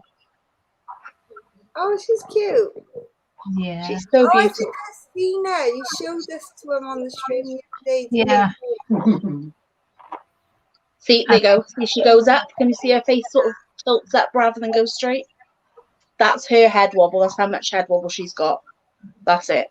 Amazing. But some of them, literally, they can't stay up straight. They just flip over and over and over and over, like, because they can't stay straight. Amazing feeders, though. Never have trouble feeding spiders. Yeah, they always eat as well. They're really good feeders. Why are you all on about my sofa? You all I know your sofa has been a big topic tonight. Oh, sorry. I got in SCS, like it's just the basic, like everyday cheap range of the sofas, you know, so the kids can jump on it, the animals can jump on it. It's meant to withstand all that drama. It's the endurance range. I need a new sofa. Mine's falling apart. Like yours has been Jack Russell to death. Yeah, my two dogs like to jump up and down on it. It's been Jack Russell. My other sofa was a bit more expensive. One just cost me like 1,600 in SCS. But it's in the endurance range, so it's like it should be completely fine. The other one I had lasted over 10 years, so this one should be perfectly fine too. They banned all the spider morphs. Yeah, and a few other morphs as well. Yeah. Was it the Jaguar gene from carpet pythons and the Enigma gene from the leopard geckos? Yeah, it's all to do with some of the issues that they have and when they breed as well. I'm sipping on an Inches. Oh, nice. Nice. I'm waiting for Terry to come back to fill up my drink. I'm empty. No, Scott, I haven't got it out yet. Which one did you not get out yet? See, I plan on getting a snake again at some point in the future, and my dream snake is a piebald royal python. Oh, lovely. That's next year for me after I sell this clutch. Yeah, we've got 2 snakes at the minute that are breeding. They're bred with banana, Mojave, pinstripe. Oh, banana. I'm terrible remembering the morphs, but he's so pretty. He's bright yellow. I say bright yellow. He's muted yellow, sorry, but he's yellow all over. He's stunning. But Terry's wanting to get 2 hides, male and female, or 1 Mojave. He doesn't mind. But that's what he's going to do with these clutches. Is they're going back into buying that. So, because we've got quite. Basically, not necessarily me so much. Terry's very good at talking to people.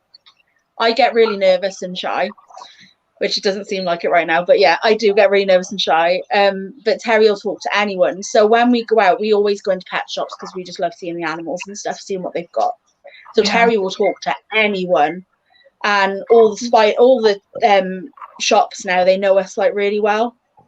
So they're always like, "Are you going to breed?" And then we're like, I don't know, and they go, "Go on, breed, because then we can buy them off you." And we always get this off them, and there's one I won't mention who it is just in case they're watching, because I don't know if they're watching. But I'm always like, "You know the way you love me," like this, and he's always like, "Yeah," and he always gives me really good deals on stuff.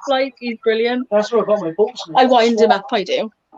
Can you get me another drink, please? That's okay, mother. Thank you. Want a bit of cake or something? No, thank you. Sorry?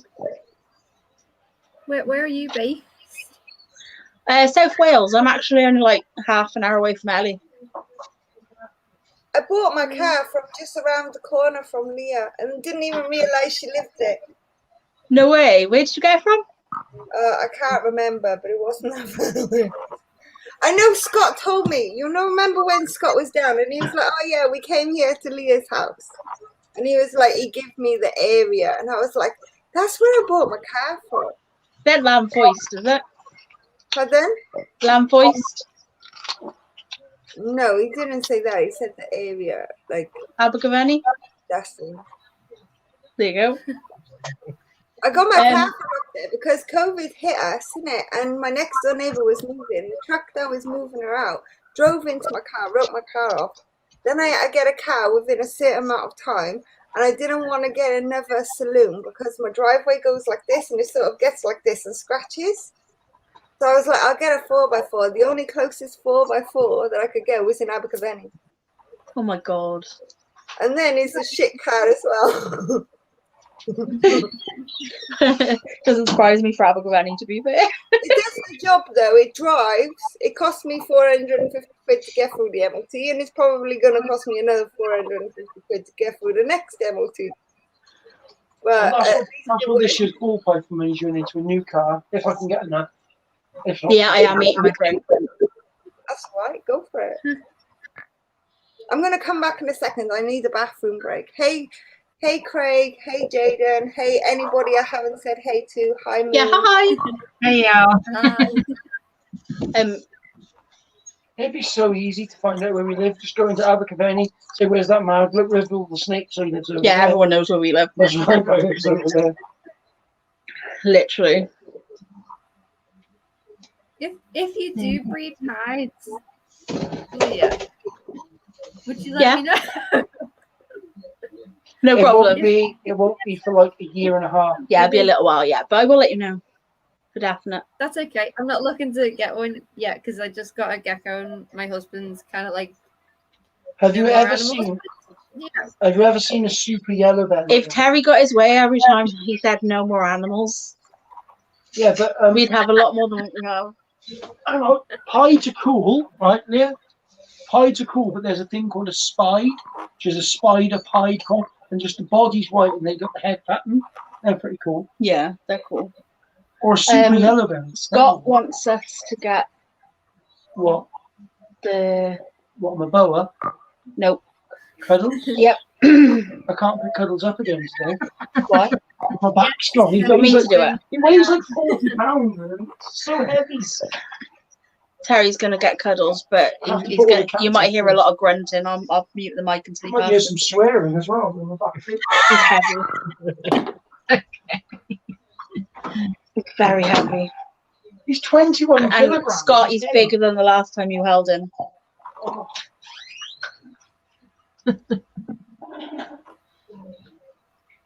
It's not melting though yet. You're in Brumborough. That's only like 20 minutes away from me. Should have come said hi.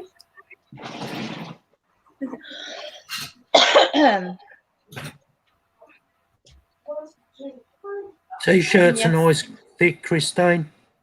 Yeah. Looks good. Fits good around the boobs.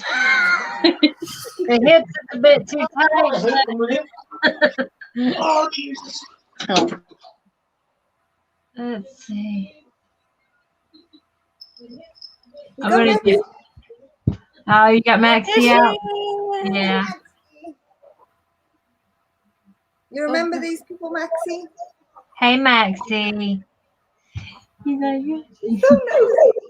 Hi. There we go. We got him. Yeah. We're snuggle now, innit, Cuddles? Where you going? How Have long you is noticed it now? the camera every single time he comes out? Yeah. He's getting less and less. Go get him. He's gone down the back of the sofa. Oh, come to that. Thank you. Harry's got him. I'll show you that way. Oh, hang on. All right. That's probably Oh, me sniffing. It's my allergies. No, Hey, look. I hear it too. I don't think it's. I don't think it's you that sounds that it's making a snorting noise. My dog's snoring, but she's upstairs. You might be able to get a little bit of it. Okay, I was about to say if Scarlett's right there, that would explain it. But you can hear it through the floorboard. She's so loud. I Like, wanted on all my videos, 9 times out of 10, she's upstairs. And you can still hear her on video.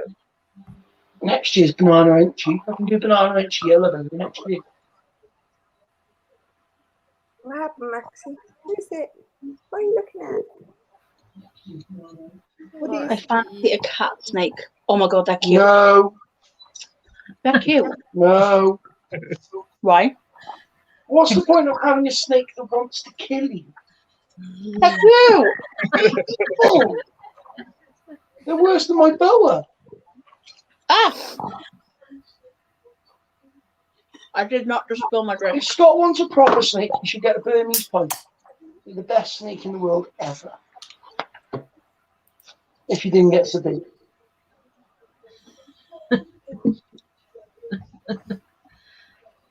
Yeah, it's like a zoo on this stream tonight. I know Scott went from having no snakes to having loads of snakes. That might be our fault. Yeah. Sorry. So are you saying, Leah, I shouldn't become friends with you or my house will become overrun? Yeah, probably. I will definitely keep my distance. Do you want to see something really? Actually, no, I can't because we've got Cuddles out. Poop. When Cuddles goes back, I'll show you something cute. Okay. Well, you're going to have to wait a minute because I can't pick him up again for about 20 minutes because he's too heavy. Terry's knackered himself. God, he's so heavy. What? How come people have anacondas as pets that weigh like 150 pounds and call that I fun? do not know. These are hard enough. Imagine having an anaconda. That'd be mad. Look at There's- Maxie's there's little no way. face. Scott, you need to move down this way, and then you can come catch Cuddles whenever you want. Hey, Maxie, you just looking, you just He's chilling. really ain't you? good today, but he doesn't want me to pet him. If I pet him, then he wants to run. So I just Yeah. not going to pet him. He's just happy to sit there. He's so cute. Yeah. Ah, Normally a little run, like sometimes he likes petting. If you stick him in the bath, he will let you pet him the whole time. He loves the bath. Yeah. Why doesn't Scott get one of those Taiwan beauty snakes. They're the same as the cat eye snakes. Yeah, they're cute. I can get those really cheap. Scott said Wales is a possibility. I'm moving. I much prefer lizards to snakes. I think lizards are more my cup of tea than snakes. I'm not against snakes. I really like them. Like growing up, I really liked them. I got loads of photos from holding big snakes. But I don't know. Like now, I like my corn snakes. I love them. That's why I got a second one. But I'm still more of a lizard fan than a snake fan. I think it's the legs and the heads and the spikiness and the teeth and everything that comes with them. Yeah. I was never going to have a snake. Phil, But you got one now? I got a question. Keep it off, Peter.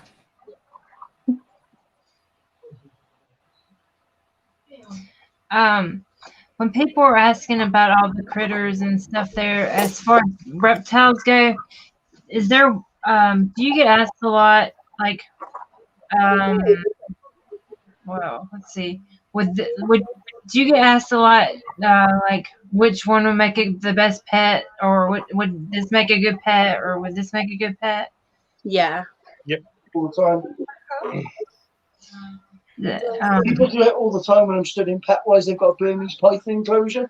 They go, I'd love a big snake, but I want to start up and work my way up. And I'm like, well, if you're committed to it and you've got the space, it's the best pet snake you can have, as long as you're committed to it. Yeah, Phil works at the zoo, so I'm kind of wondering, like, what gets asked the most, like, I know one of my brain farts. Yeah, no, I get that as well. We get asked a lot of questions, whether it be about how to look after something. Sometimes, like, one of the most common is this shop trying to rip me off by sending me this? And often it's no, they're not trying to rip you off by sending you that. You know, one of the most common ones is, do I need a thermostat? Yes, you do. That's one of the most common ones. Or do I need this lighting? Yes, you do. You need lighting, you know.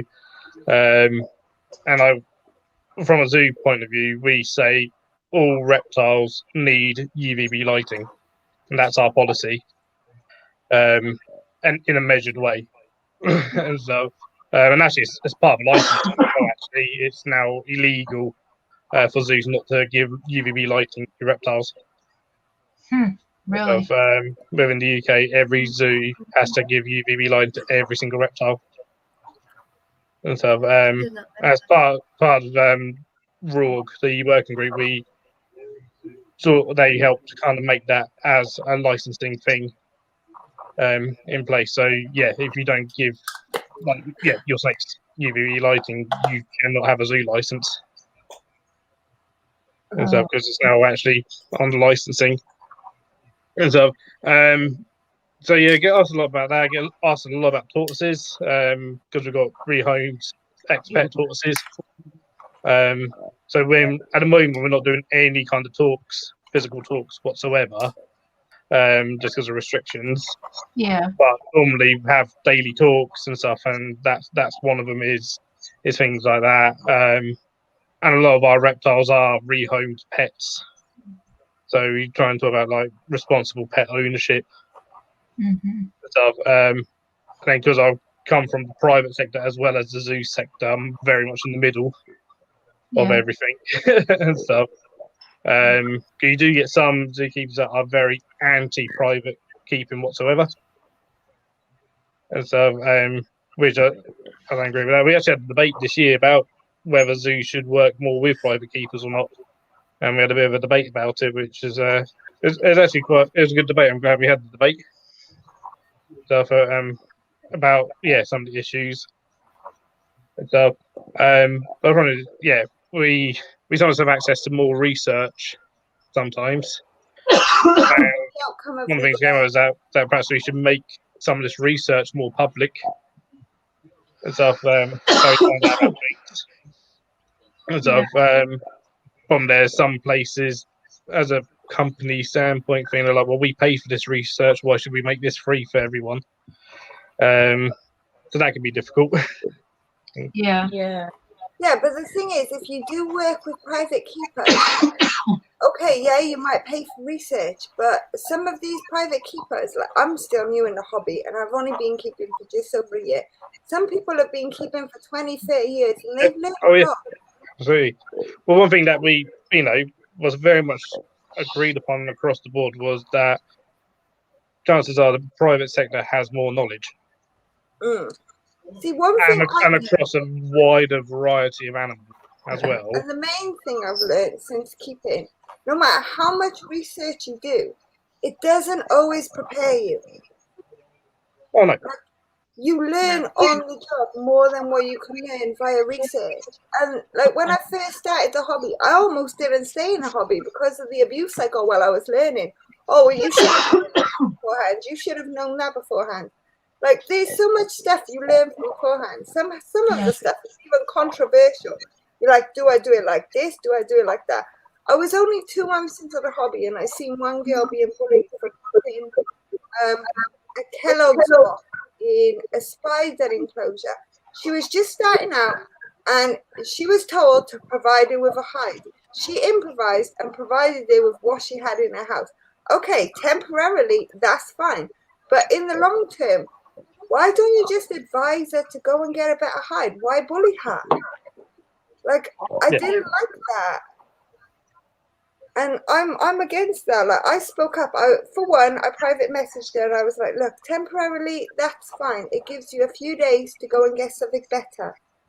But these are some of the things that you could use. And I showed her how to, like, arrange the substrate so that they could dig down, use cover back so that they could hide underneath it. She's like, I didn't even know that. And the thing is as well, if you if you're bullying somebody because they're doing it wrong, all they're going to do is turn off whatever app they're on or however they're speaking to you. They're going to go off it. They're going to stop talking to you, probably block you for bullying them, and not take any of the stuff you said on board because you said it in a bad way, and then continue to do it wrong. Yeah. So what is the point on having a go at somebody or bullying somebody? Speak to them in a nice way and explain it in a nice way, and they're going to listen to you and they're going to correct what they're doing. See, my first ever spider, I had drama because I took so much information, and then the people that I bought it off, they were like, don't get me wrong, they were really, really helpful, right? But I would have thought it would be common sense to make sure I had the right housing, considering I talked to him for months before buying the spider because I wanted to make sure that I knew what I was doing because it's a spider. Like, I got children. Do you get what I mean? Like, that's the way I worried because I never had a spider before then. I didn't even know you could keep them. So I treated it as if I was buying a dog. You know, you go round, you look, I'm terrible. I observed my dog for 3 months before I agreed to buy it. Like, I went visiting every single week. We saved hours with the same dog, getting to know before I actually said I'm having that dog. Because I got kids, and you know, kids, 1 minute they can be really perfect and fine, and the next minute they could be everywhere. So you got to make sure the animal's suitable. So I was careful, and then he only went and sent the spider out before knowing whether or not I got stuff to stick it in. A lot of pet shops do that. Some make you take photos of your enclosure. Yeah, pet shop that we go to, you have to have a photo of your enclosure before he'll let you take the animal home. Reptiles. I love my reptile store because my reptile store, if I'm struggling, he will just come to my house. He'll be like, I'll help you. This is what you need. Like, if you can't afford this today, we'll let you pay for it tomorrow, kind of thing. Do you get what I mean? And they will help me out like straight away. Not that I've ever had that problem, but I know they do that because I've seen them do it with people. And they're brilliant. But where I bought the spider from, it was like a whole new thing for me. And he's like, you can just keep it in a plastic box. And I was like, okay, but what size plastic box? And he's like, if you get a 45 litre, he'll be happy for the rest of his life. Then I found out he was using it for handling around schools and stuff like that. And I was like, oh, okay then. So it's safe to handle, but I wouldn't handle a spider. Imagine if it bit me. Imagine if I dropped it. Like, when you're new, you think about all these things. Like, it's a big thing. And like, now, it wasn't like, I don't handle them purposely anyway, but Like now, I'm a lot more knowledgeable than what I was.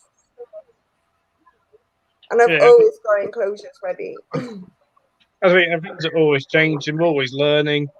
As I've been in any animal industry, whether it's private or in a professional zoo setting, things change all the time.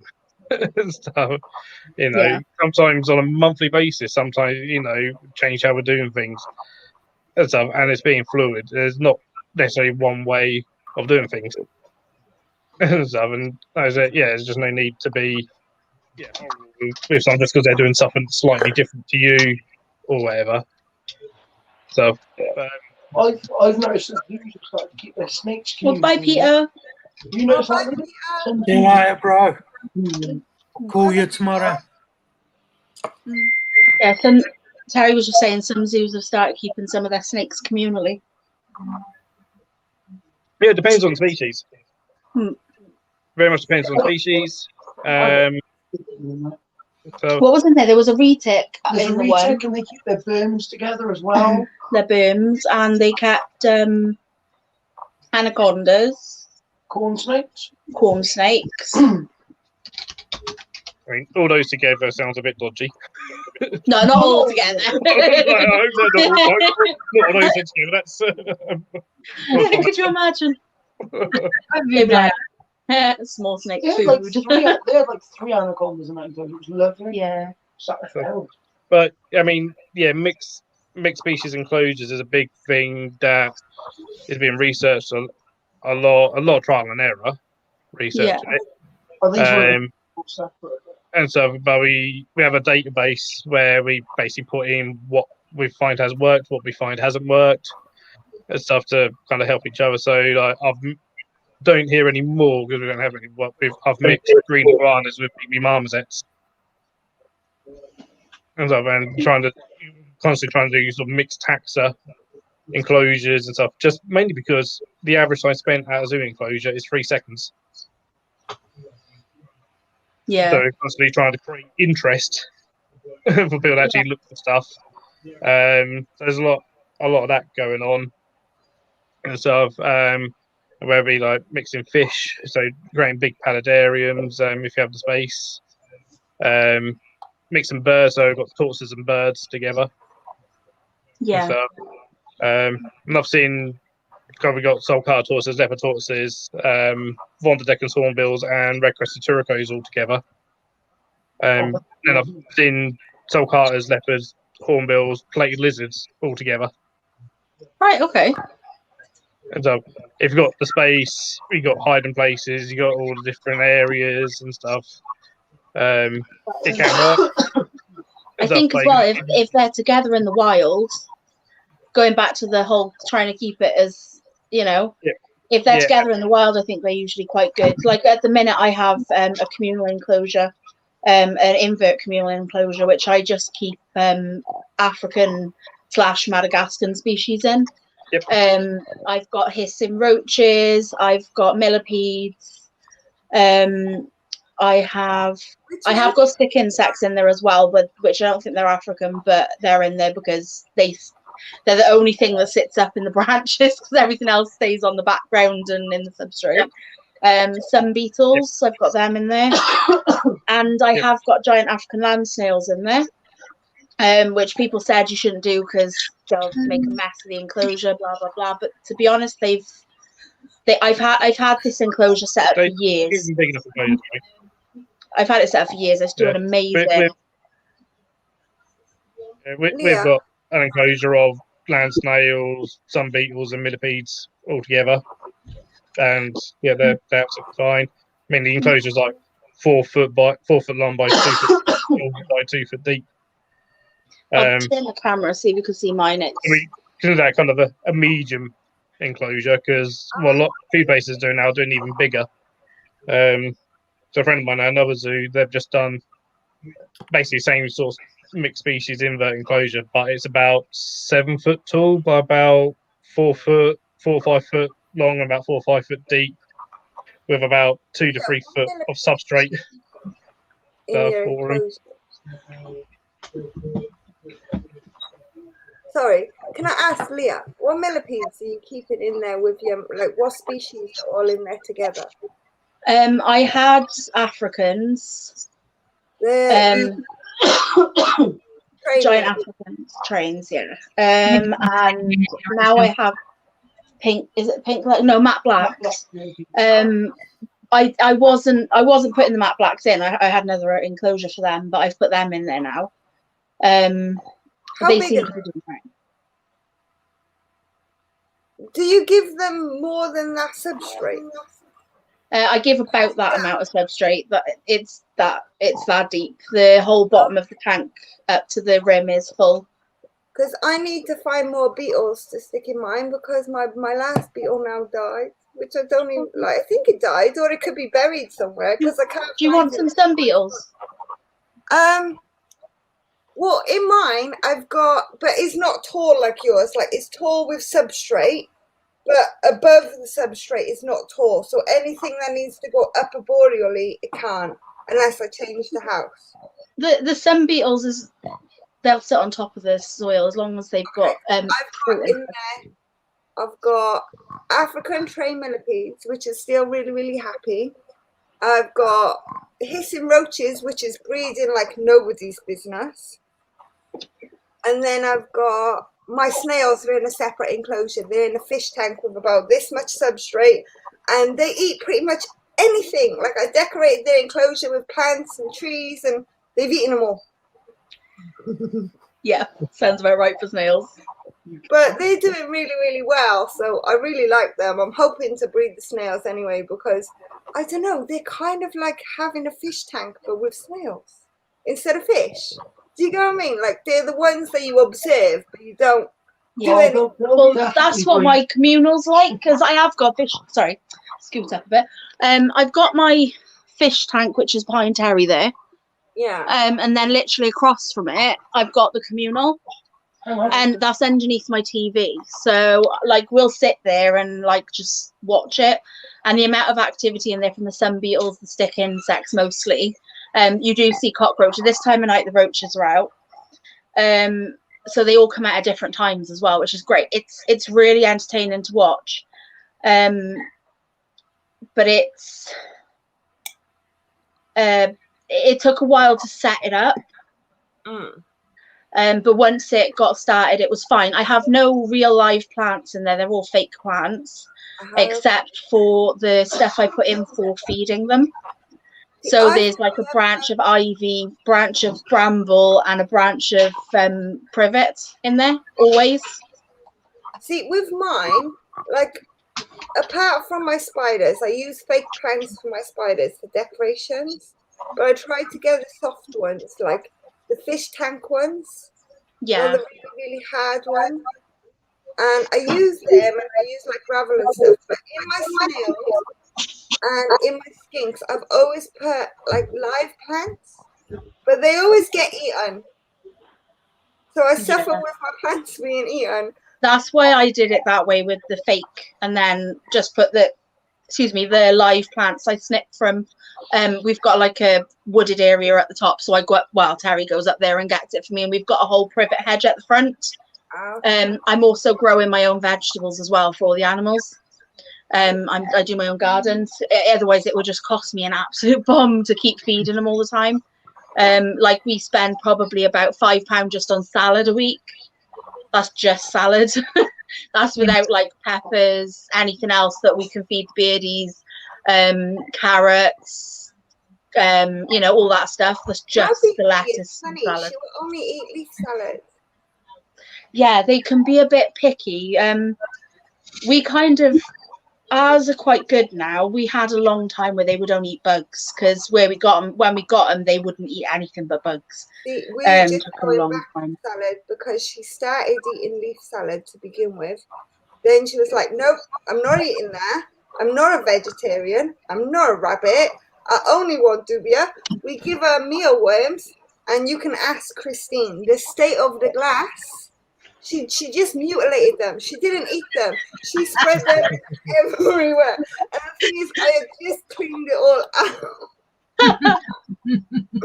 So now I just feed it dubious. But what I've tried doing is mixing the dubias in with the salad.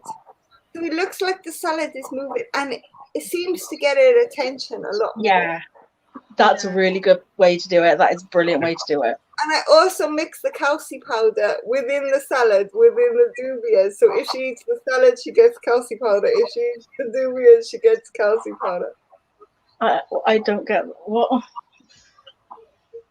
I don't know. Anton, are you trying to mess with her? Don't. Because no. I didn't see anything. If that makes you feel better, Leah. And I don't know what Haven's talking about, Leah. Well, she says carrots the same way as everybody else's carrots. I don't. Stop it, Jason. I don't think me and Leah speak that much differently either. I think you do. I Do don't think you? you sound that. Yeah, you sound completely different. Stop it. Anton's making this up now. He's trying to wind me up. Oh, they used to do that when I used to be on the other lives. Like when I used to be on the lives I used to do, they used to try and tell me there was people behind me. Yeah, don't fall for it, girl. You know I'll let you know if there was anything behind you. Our comment section loves to wind you up and loves to Yeah. But it is all constantly fun. It's never to make anybody feel bad, that's for sure. Hey, stop. But our comment section is constantly full of filth as well. Aren't they all? Leah, can you blame them? Like, let's be fair. When Leah comes out with just some random food, and she's like this really calm, mellow, like good little girl, and then all of a sudden, oh, bastards! And I'm like,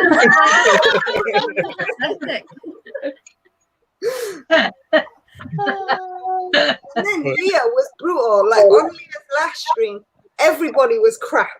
Like she was hilarious, but everybody was crap. It just, I had this idea that I was going to be dead funny, everyone was going to be dead creative, and then it was just radio silence the whole time.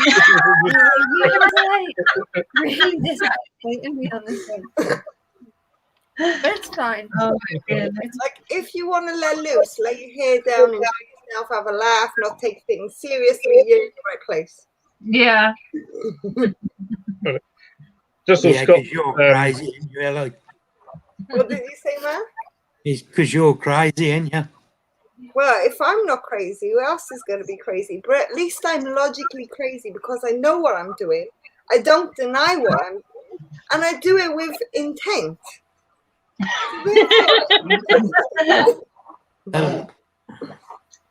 Good to say that I'm normal.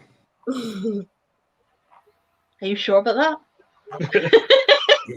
As we call it on the building site, stupidity with style. Stupidity with style. Stupidity with style. Always what Oh, I'm totally stupidity with style. I'm the best person to go out drinking with, even when I'm not drinking. Because I can pretend like I'm drunk, but I will still drive home. And I haven't drank nothing. Love it. Ellie might be stupid, but she certainly knows how to twerk.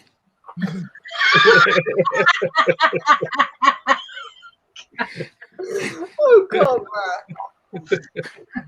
Don't tell everyone. They'll get jealous. Oh, sorry. Let's see. just saw Scott's question from it was actually a while ago. Sorry, Scott, about research about whether government or charities pay for that, and no, they don't. So government gives us hardly anything. The whole zoo fund is a bit of a farce. That they came up with 100 million, about 5 million has been spent. Oh, wow. Sort of thing, because they made it too difficult for pretty much any zoo to get hold of it. Wow. So why don't they actually work with private keepers then? Because I would totally do something for a zoo if they asked me to. Even if they asked me to come and shovel shit, I'd be happy to shovel shit. I shovel shit anyway. I got a bulldog. A lot of us, we utilise volunteers a lot of times, so we do work with private keepers, as I absolutely do. In terms of research, it's often funded by university, so they often then like to keep that research to themselves. So you saying I need to change my course just to help you out? It depends on what you want to do, really. So I can't then, can I? Because I want to be a lecturer. then don't change your course. If you want to be a lecturer, stick with what you're doing. Yeah. I want to be a lecturer to change the system so people are allowed to be more creative and they don't have to have a pen pushing job to be normal. I just want to go around in animal shows and talk to people. Yeah, me and Terry want to do animal education. That's cool. See, that's what I mean. Like, not everybody has to be a pen pusher to be accepted. Like, lots of us have different things. Some of us are creative. Some of us like manual labor. Some of us like animals. Yeah. Like, why do you have to be a pen pusher? Why do you have to do all that? Not everybody's brain is registered for English and maths and all that stuff. Yeah, Like, I think it's completely unfair. And that's why I wanted to become a lecturer. I want to get my PhD. I want to be heard, because without a PhD, you're not heard. Yeah. That's And true. that's why I'm pushing for it. A friend of mine is her sister-in-law, I think she said, is like a head of some university or something. But she said that there's a way that I can get my animal, is it level 3 diploma or something? I can't remember which one it was now that she said that she was going to get me in for, but yeah, it was either level 3 or level 2. I can't remember, but she said she can get me into it, and because I'm in Wales, I can get funding for it. So I'm gonna try and do that, and apparently because of everything going on, they're doing it online now. Yeah, I do mine online. But Yeah, I have so the option of going to uni as well. Like, I do mine with the Open University, so I have the option of going to any university to study. Because the Open University works with Cardiff Met, Cardiff University, and like depending on where you're based. So if you was based in Bristol, you would work with all the Bristol universities. If you was based in Cardiff, you'd work with all the Cardiff universities. When I tried applying for Cardiff University for architecture, so I wanted to do architecture and environmental design together. And they told me I couldn't because I have dyslexia and my grades will not meet a certain criteria and I'm too old to be enrolled in architecture. So I went to do engineering with the Open Uni, and I never had one problem until last year. Right. The thing is, whether you go to school or whether you get a job or whether you walk down the shop, there is always going to be an idiot somewhere. So I can't blame the whole university for one stupid idiot. When, to be fair, I've had less trouble in this university than I've ever had in school, than I've ever had in college, than I've ever had in any other place.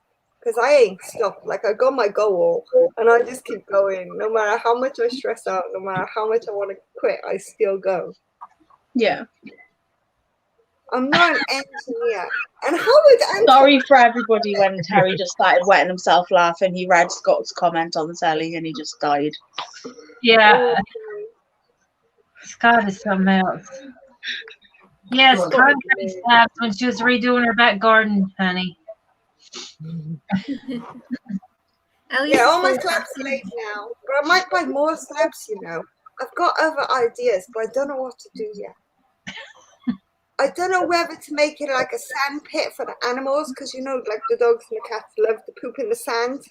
And the sand that I saved for a specific reason, they've gone and pooped in it. So I'm like, now I'm thinking, should I make them like a sand pit, which is easy to clean off the poop and like water down so all the wee will just go down? Because it's a good idea anyway. So I'm like, I'm in an hour whether to keep to my plans or slightly change my plans. I've gone into soil science lately. Soil science is crazy.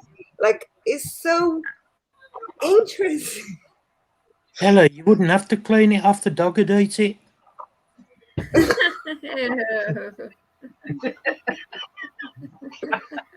Yeah, you can't really say ooh. Have you ever had guinea pigs? You know guinea pigs eat their own poop. Yeah. So does them extra large guinea pigs. Oh, what are they called? The big ones. You know, Capybara. that's the one. They eat their own poop too. Do they? Yeah. I knew Yeah, Sometimes. I didn't know. Yeah. some animals eat their own poop because of nutrients. Yeah, And they then haven't. They can't break down the food as well as they can, as well as other animals. So what they do is they eat. They like they would eat, like for example, a rabbit eats hay and grass. It doesn't digest it fully on the first pass, so they eat their poop and redigest it again to get all the nutrients out of it. The more you know. Same poop. Catfies also love to shit in water. Do they? So do spiders. That's their main place is water. like honestly, if you want fertile soil, you just need poop. Poop is the best thing for fertile soil. My gosh. Oh yeah. Yeah. Poop and anything that you've burnt and left over. So like if you've had a barbecue, you've got all them coils, you've got coals all burnt out, you've got all the oil that's dripped on it, you've got all the fat from the meat. Chuck it on your soil. It makes a world of difference. See, Ellie don't use her toilet now. She's got a portaloo in her garden. You wish, man. If only I lived like that, my water bill would be cheaper. There's just some convenience things I can't change. I'm sorry, no.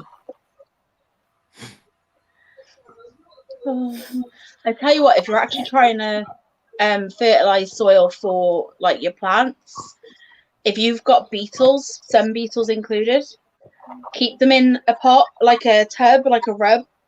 Take the larvae out, the beetles out, use that in the soil, like 50-50 mix, whatever, and it's like fire for the plants. They love it. Do you keep lots of different beetles, or do you only have like one or two? Sun beetles. I got loads of sun beetles. Loads of sun beetles. Okay, because I know you offered me some beetles, which I would totally love, by the way. But there's specific beetles that I'm after, and I will send you a picture. I need to send Phil a picture if he knows them anyway, because I was told they were called African running beetles, right? Okay, I know the ones. You do know them. I know the ones. Everybody else I've asked, they don't know them. They're like, well, what is it? Because they're like black, They, this big. yeah, and they've got kind of little hairy bits on the back, kind of like little bumpy bits. Yeah, but it's only very, very small. And then they got like little long skinny legs. Oh, I love them. Like mine lasted, like I had one, the last one must have just, it's either buried itself somewhere or it's probably died in the soil because the soil is like this deep. Like it's got loads of soil. He might have gone down in the soil to lay eggs because they do that. Even there's only one. Still might do it. They still might lay eggs like snakes and everything do. Two, but the other one did die, and I found it on the surface. But the only reason why I think he might not be dead is because the other one was on the surface when he died. Like it just stayed there on the top. This one is nowhere to be found. That's why I'm thinking he might have buried himself. Yeah, possibly. But yeah, I did had two, but I loved them. You could handle them. They're not really like vicious to the other animals. You know what I mean? They're just cute. Yeah. They walk funny. Phil, how many types of beetles do you keep now, Phil?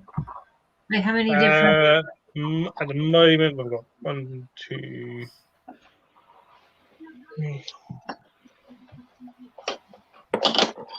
7 species, 8 species. 8 species. Okay. Something like that, beetle, including the ones you guys sent me. Phil, do you know which beetles we're on about with the African running beetles? I tend not to go by common names, so I see apparently Tony had some in, Tony Webb had some in, so perhaps go on his website. Them things was amazing, and I've had them for over a year. Like, that's good.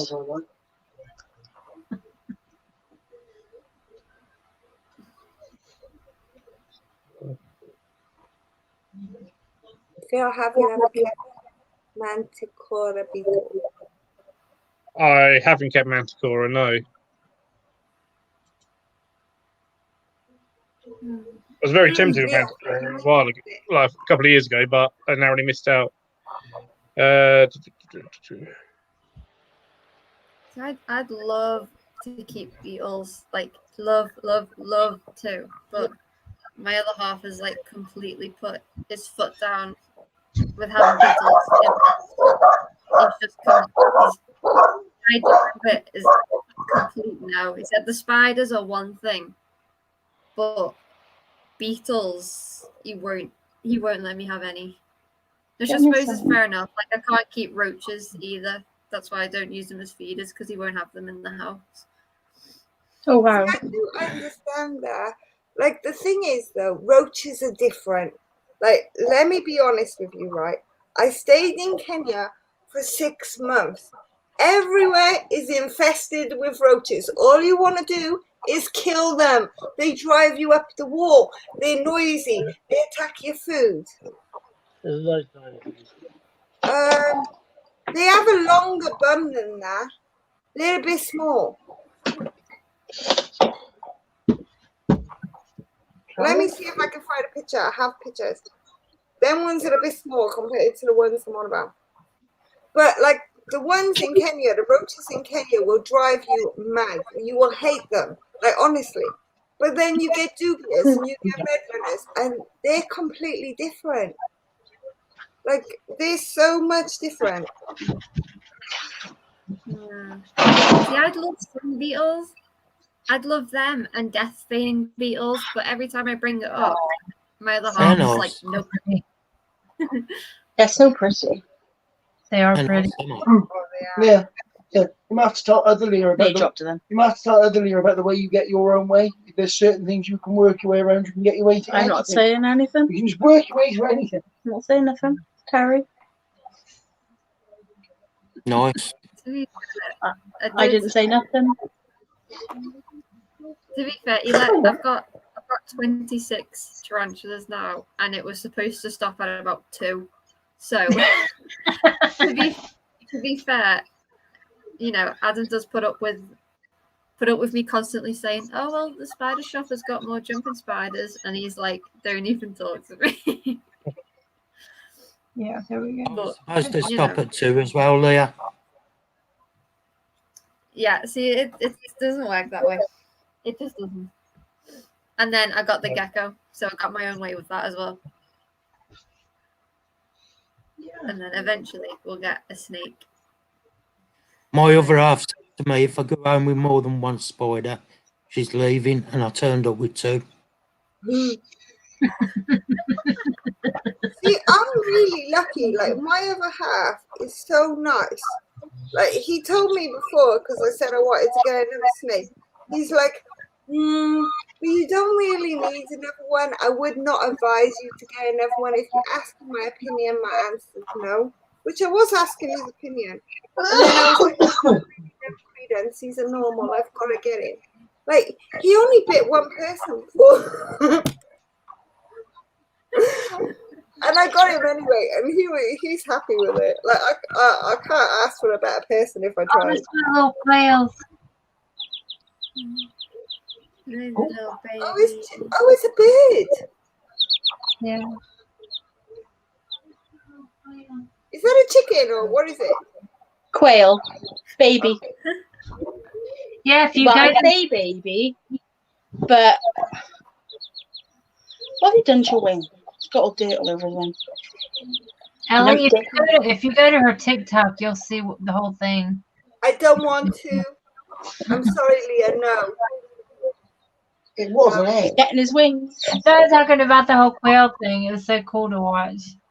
Yeah, but the thing is, right, them things are nice to eat. If I watch them, I won't be enjoying I'm really sorry, I'm not going to watch it. If you watch it, you're not going to want to eat them anymore. No, I will want to eat them. God. No, they're too cute. Their eggs are nice. Yeah. Yeah, that's what we got them for. You asked my boss what's my favourite. I make pickled quail's eggs. Yeah. They're just hard to peel when you boil them. Yeah, that's the problem. Can't have them too fresh. If you leave them for about 3 or 4 days, they're a lot easier to peel. Like a chef. I did used to be a chef, love. It was my job. And you had to peel about 50 a night. All right. Oh goodness. Okay, let's see. All right. I'm still trying to find a picture of roaches. Not roaches. Oh, you're looking for the roaches that were in Kenya? No, it wasn't Kenya. It was in my house. Oh, I thought you were still talking about the ones in Kenya. No, Check the for beetle. that I was keeping. Oh. I want to get more. He lived in Colombia for almost 2 years, and living in that climate with all the insects and the bugs and the roaches inside the apartments, inside your bed, inside your food. I think that's what's so whenever I bring up beetles or roaches, I think that's what's completely put him off. I don't blame him. I was exactly the same when I was told to feed roaches. When somebody said best thing for you to feed is roaches, I'm like, are you having fun? I am not. Yeah. I'm bringing a roach to my house, and now I'm like dubious of something else. He says as something else. They are not the same. Like they're not. I got converted. Yeah. I know. Oh, We're trying to snake. explain that You want to someone who's not animal minded is, you know. My mum was the same when I was getting stuff. She was always like no to roaches, and then I ended up with like 20 species of roach. And now she likes them. Yeah. I think I'm up to 8 now. 8 species of roach now I've got. A lot of the pets and stuff that we all keep are misunderstood, and once you actually get to understand them, then there's a whole new light about them, and you know, like. I never used to like millipedes. When they went for their AAL license, the inspector was more concerned that they got pet roaches. They're like, "What? You've got roaches in tanks? What's going on?" You know. Then anything else, that was their biggest concern. When there's that, they're exempt from the license anyway, so Yeah. you don't really need to look at them. Look at the reptile enclosures. No, I never used to like millipedes until I went to pigs. The only one I do like is that long black one. Yeah. That's the African running beetle. Oh, I see it now. Oh, it's on the bracelet. Yeah. Yeah, it took me a second to realise it was on a bracelet. I thought it was a ring or something. Is it the giant millipede you're talking about, Mark? I think so. I've only ever seen one at Pete's, and I had an hold of it. It was really nice. Big, long, black one. Yeah. I think that's what it is. But it's like beetles. I've never really been into beetles, but I do like them ones at Pete's got them. Is it the death feigning beetle? Oh, yeah. I like them. Yeah, I like them, and I do like them ones that Leah just showed. Yeah. Phil's got the death feigning beetles, and the sun beetles that Leah showed. Yeah, they're pretty cool. Sorry, Christine. That was rude of me. No, go ahead, sweetie. Do you have dung beetles? You know, the ones that move the poop? Had dung beetles. I've had dung beetles as well. Because I wanted them. They're so cool. They're really cool. All was so close to breeding them. Then they failed on me. Yeah, but like, how would I keep them? Because how would I supply it with shit? Right. I can supply you with some if you want it. Cheeks over the tub. You could supply me with shit. But I don't need shit. Well, Harry can, because Harry works. I'm up to my ankles in it. Literally, his job is to clean it. That is his job. Oh. So that's how we kept them. But yeah, I can get it for you and send it. Like obviously, does it have to be human? Because my lone horse can provide plenty. Yeah, it's herbivore they usually go for. They're in the wild. It's elephant usually, or like types of antelope. I think as well. I think they take. Yeah, they do. And zebra and stuff. So donkey and horse is absolutely fine for them. Yeah. Camelid, they really like camelid. So alpaca, that's We really don't good need for to them. get a big enclosure, so we can move it around and go up and down like it normally does. The thing is, they'll roll it once and then that's about it. They don't roll it all that often. Roll it for ages. No, they'll roll it, bury it, and then that's them for months. Huh. Oh. Yeah, because I was watching. The documentary I was watching about the dung beetles. It was, I guess, because they had to roll it so far to get to their home. Is why it looked like they constantly rolling it. Because So you think there's a bit of a misconception there, and the dung's mainly for the larvae because the adults will eat fruit. Oh, okay. Okay. Although I think it was Longleat years ago when they had dung beetles, theirs just would not touch any dung. They wouldn't touch rhino dung. They wouldn't touch all they would touch was banana. So we've got rhino dung here. This is what you have in the wild. We've got elephant dung here. This is what you have in the wild. See, for me as a pet, it was the dung beetles and the beetles you find on the mummy. What are they called? Them other beetles. Scarabs. That's the one. Which are dung beetles. Yeah, dung beetles are scarab beetles as well. It's like a whole, species of. They're exactly the same. So scarab is a massive group of beetles. Mm-hmm. Okay. None of which actually bury into you and eat you from the inside out. Is Haven on one or is it just me? Sorry guys, I know I just cut you off. But I'm not getting it. AKAC pronounced or cock or crack. Is AKAC. Sorry. They really threw me off. Herp is on one. Scott's got a really good question about leaving dung to stand for a while to get meds out and stuff. That's actually a really big problem with our native dung beetles here in the UK. Is farm stock being given ivermectin, which is a wormer, and that kills our dung beetle larvae in the UK. So our native dung beetles are in massive decline. So we have dung beetles in the UK? Yes. Oh my god, I just learned something new. You saw it here first, guys. I learned something new. Do you know we have scorpions in the UK, Ellie? No. We're clubbed in London. We're all foreign because we're not hot enough.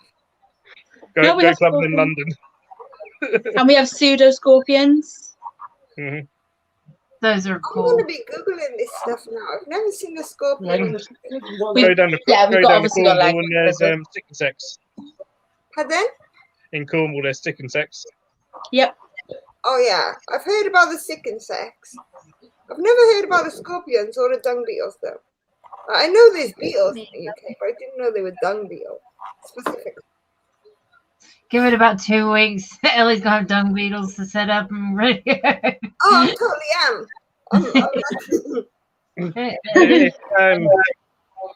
If you're near, was it Dr. Sarah Bain? She's got the bug farm it's in Pembrokeshire, and she does a lot of work with native dung beetles. I know Pembrokeshire. I used to go there a lot. I used to play rugby there. I've never seen an adder or a grass snake. I'd love to see one in the wild. Yeah, I'd love to see one in the wild as well. Okay, Bailey. Just please at me in the comment section. You know where you put at and then the name. You know what I mean? Yes, Bailey, at her, so she knows. Yeah. We have native dung beetles on site at the zoo. In my parents' garden, there's native dung beetles. They never have to clean out their tortoises' outdoor pens because the dung beetles do it for them. Wow. They bury it all. I don't get my Instagram language. I'm still learning Instagram. I haven't quite come to terms with Instagram properly. I just post stuff randomly or tag from someone else's. Yeah. Oh, I love Instagram. I'm on it all the time. I've just followed Bailey's book club because I wasn't following, so I am now. Oh, Yeah. I've got I'm always on people Instagram. on there, but I still haven't quite figured it out. Like with the linking system, like you can't send a link on Instagram. You have to send it through the private in messages on Instagram. Yeah. I was like, what is this shit?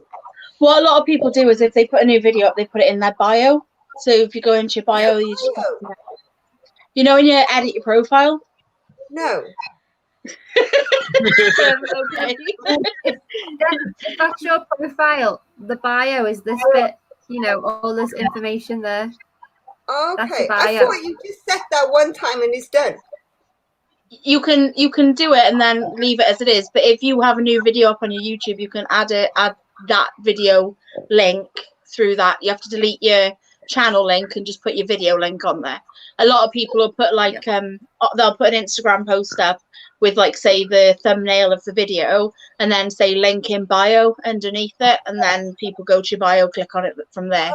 It's a bit of a pain. They should really have a link system through the posts. I think it would really help people out a lot. They should. They really should. I have no idea what you're talking about. Oh, yeah, go. Same on TikTok as well. They don't have any links. So if you were to make a TikTok about a video, you have to go to the bio to get the link.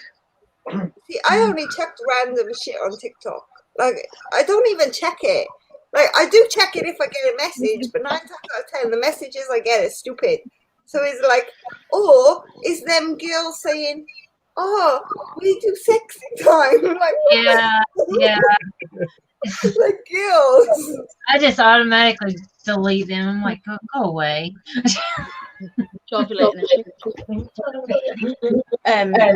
We have I started TikTok because Alexa was on it and she kept on about it, so I started to keep an eye on her, like, and then I started making just little videos about the animals, and then I did the one of Cuddles eating, and it got like, it's nearly 10,000 views on it, and it's like got like 300 and something likes. And I just carried on randomly uploading, and I was getting about 200 views per video. And then yesterday I posted, or was it yesterday or was it the day before?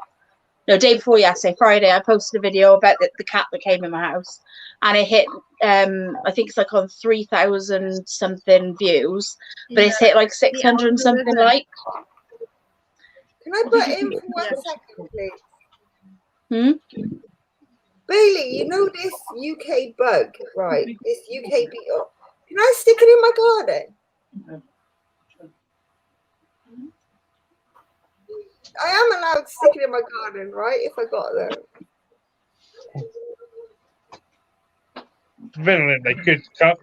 Which beetle is it? Because it could just naturally come to your garden anyway. Yeah. If you got herbivore dung in it. So as is UK species, I'm guessing you can.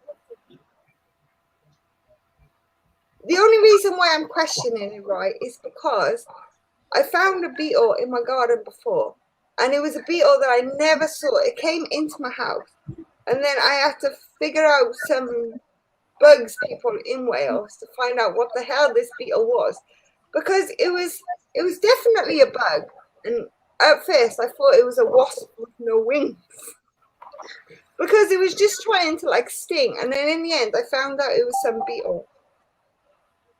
But yeah, if it's the UK dung beetle, if I can get them and stick them in my garden, is that okay? I mean, they may naturally come to your garden if you got herbivore dung. You need something out there taking regular shits. Yeah, but they're not herbivores.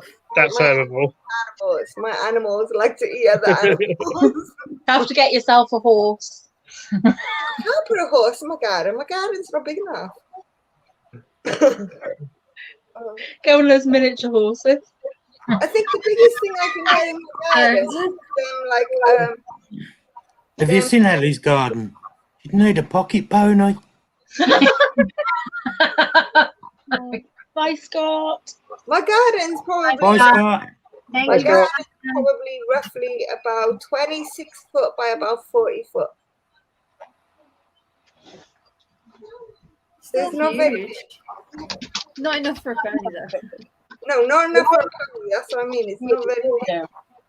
Like we got horses in the family, and we definitely not keep a horse. They're all Maybe about your couch again. but the problem is, if I get a goat, I'd want to eat it. I'm not selling this.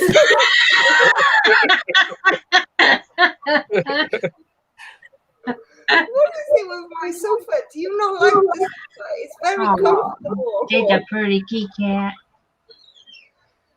He's got Mickey Mouse. Oh, yeah, please.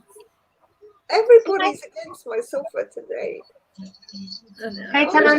Hi, coloured kitty. Hi, Tommy. Hi, Tommy. Right. I'm gonna take this chance to say I think I'm gonna go to bed. Okay, sweetie. Good night, I'll Leah. be crap. Night, for my Leah. customers. It was nice talking to you. It was nice talking to you too. It was great. I had a lot of fun. This is fun. We'll have to do it again. Yeah, definitely. So, Night, night, Leah. so good Night, Leah. Good night, everyone. Bye, Leah. In the chat. Bye. Sorry. Too late for all that fun. She's He's gone now. oh my goodness. Really against We are- my sofa today. Huh? What did my sofa do to people? I don't know why it's called. It looks comfy though. Yes, It's it does. even environmentally friendly. You know, it's not made out of leather. It's like a vegan sofa.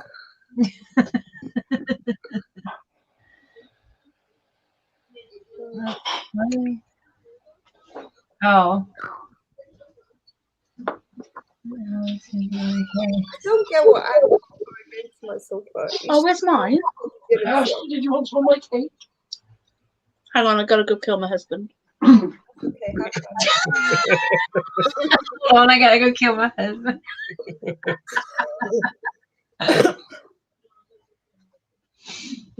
We are gonna be ending it soon though, because we're gonna grill out here shortly. And It's not 15 seats. It's only got 5 seats. it's only 15. Apparently, it's only 5 seats. There you go, Fussy. Thank you. Can I have a fork? Nope. So what's everybody up to tomorrow then? I got school run, then I got, I don't know. I don't know what to do Everybody now. the cake from right there. And do the garden and draw pictures and clean. Like, we just finished until October. What do I do? You playing with your floating broom?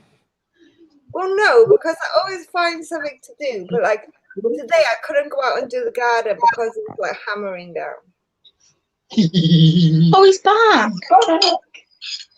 Let me have him. Sorry. I've got 2 hospital appointments tomorrow. Yeah. Where's my big black cat? He's not. I've got one in the Don't morning, go that way. at, Oh, uh, so this way. What's and that's his for name? me bloods, and then I've got me. He's not mine. I don't know. What time is your eye? What time is your eye one? 12:30. Okay.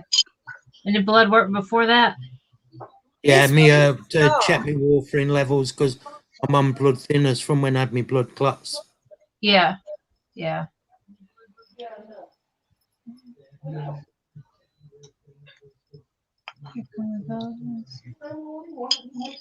Yeah. Ellie's playing with a pussy. Yeah. Yeah, this one likes to run away though. Cute. Yeah, the best part is when a pussy starts purring. Bye, Anton. Bye, Bye. Anton. Take care. Anton. Anton. Oh. Does anybody have any questions for anybody on before we wrap up? Because we're going to wrap up here in just a couple minutes. So if anybody in chat wants to ask any questions, let us know. Yeah, do y'all have any questions? Answer quickly.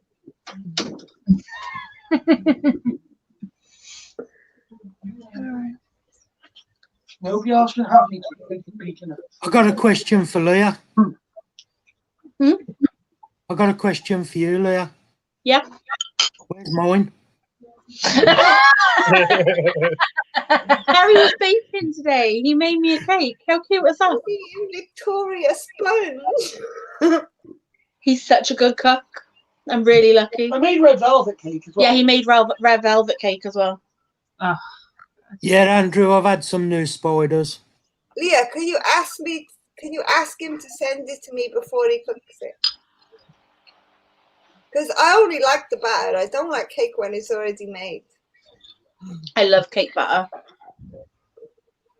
I like it. I've never tried it, and I'm like, why? You've not lived. I know, so good. Bailey, I've not got anything new coming or nothing planned. I'm gonna. About anything new, because I said I'm not getting anything new. And even if I mention this something that one, Mr. Mark right there will end up getting shit delivered to my door. And all that worked, does it? I'll send Mark some cake if he finds me a false water cobra. A whole cake. He's got two. It's actually mineral water, Bailey. I don't drink, but it's actually mineral water. Do you know that doesn't show up properly because of your green Yeah. Yeah, it's a green it's a green bottle. That's why it's doing that. Oh, okay.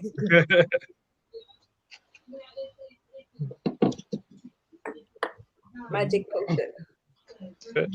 Had a few newbies this week.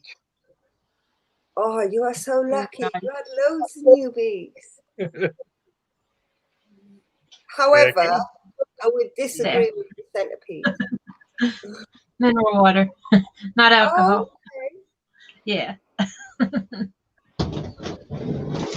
Centipedes are lovely. No.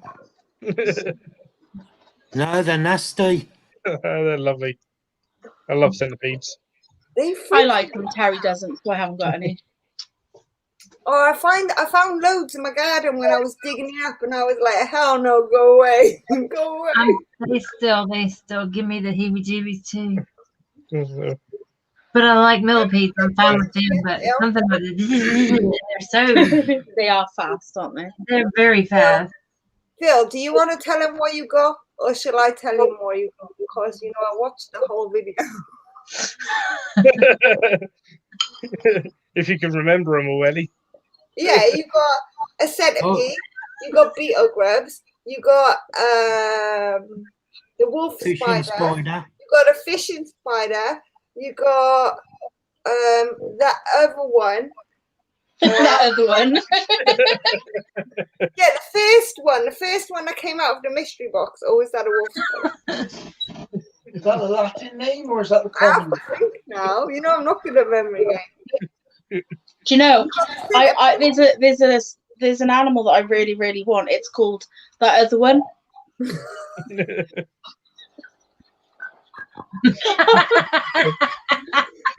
anybody else do it, or is it just a Welsh thing to say that other one? It's a Welsh thing. Yeah. Now in a minute, my favourite. The one you're thinking of is now in a minute. Over by there. Is it? Is it? Is it a good one? Or you know that thing that, like, that's the other thing I say all the time. You know that thing that happened the other day. Yeah, you say that a lot.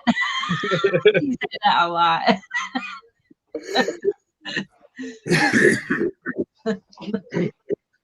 The other spider you're thinking of is the spitting spider. That's the one.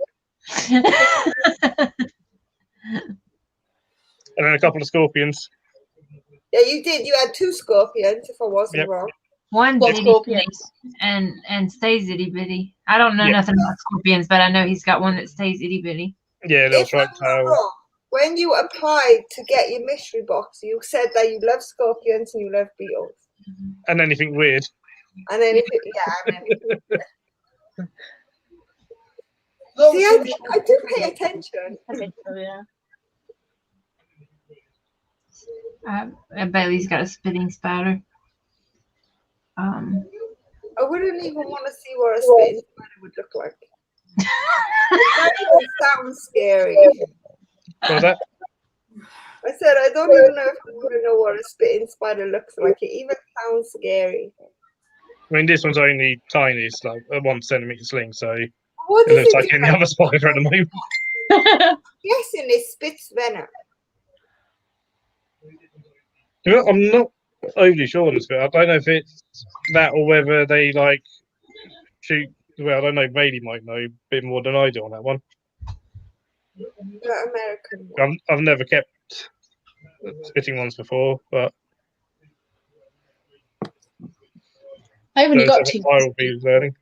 True spider. That's the jumping spider, and I've got a false widow spider.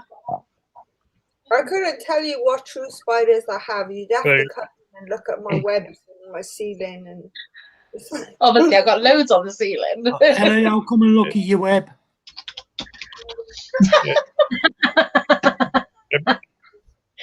Oh God! Like I said, yeah, they shoot web mixed with venom.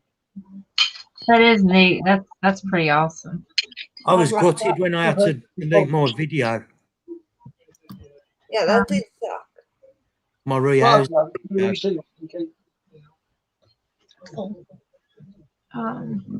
How big did the spitting spiders get? They stay rather small then, don't they? Yeah, like only a few centimeters. Yeah. Very close. Yeah. You know what is on my new elephant? I bought an elephant. A baby elephant. I've got on then. It's cute. Look. It's so cute. It's a baby elephant. Oh. It is super cute. And it looks like straw too. Look. Oh.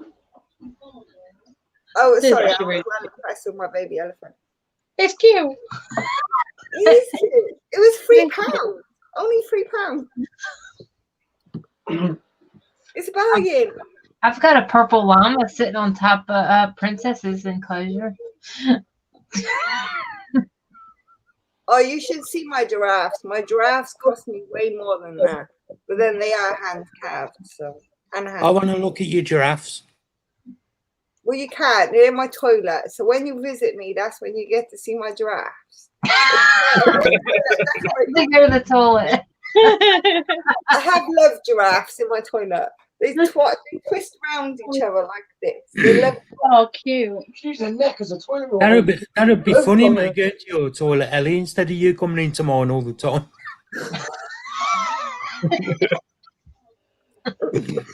Mark actually takes me to the toilet when I'm on the phone with him.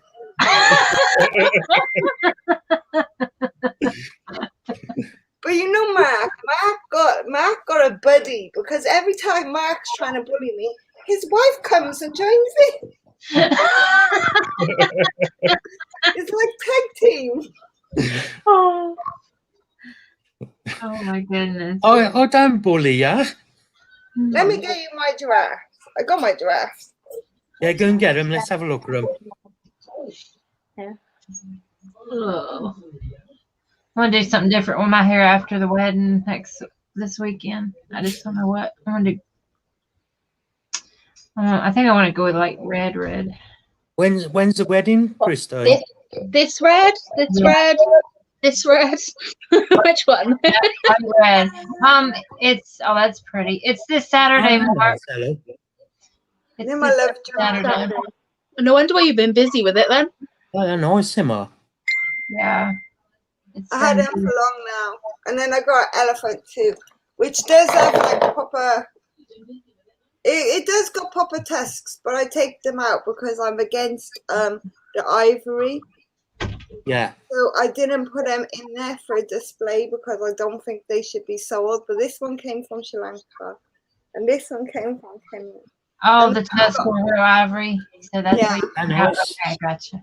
So I take them out. Okay. But they're like proper wood, and they're all hand carved, and they're like super cute. I like wooden animals. I'm sorry. No, there's nothing to be sorry about. It's awesome. That's how I managed to get my favorite pet in the world. Well, apart from an orca in my house. Yeah, I got a giraffe to fix. He sits in my bathroom. I love giraffes. Watch you, please. So yeah. Oh, now he's an hedgehog. What? I say all Ellie needs now is an hedgehog. Are you gonna give me a hedgehog, Mark? I doubt it. And please don't, because like it wouldn't shock me with you. I can get my own hedgehog if I really, really, really desperately want a hedgehog. I will say if I will get a hedgehog. Just get a toilet brush and cut the handle off and glue some eyes on it. You'll be better off doing that with Got a long nose for a hedgehog. Is Sandra there? Can I tell Sandra to make sure like she watches your bank account so you don't send rent? She can hear you. She can hear you. She said that's a joke. Sandra, keep an eye on his bank account. Tell him quality of care over the amount. Quality care over what? Over the amount of animals. Oh, yeah. Yeah. You know, if everybody sent me loads of animals like you do, how would I be able to give them all quality of care and one person? Well, that's easy enough. Send me all your pamphlet beaters, the ones I ain't got. And then you've got more space for your own collection. I'm not sending you my pamphlet. Why?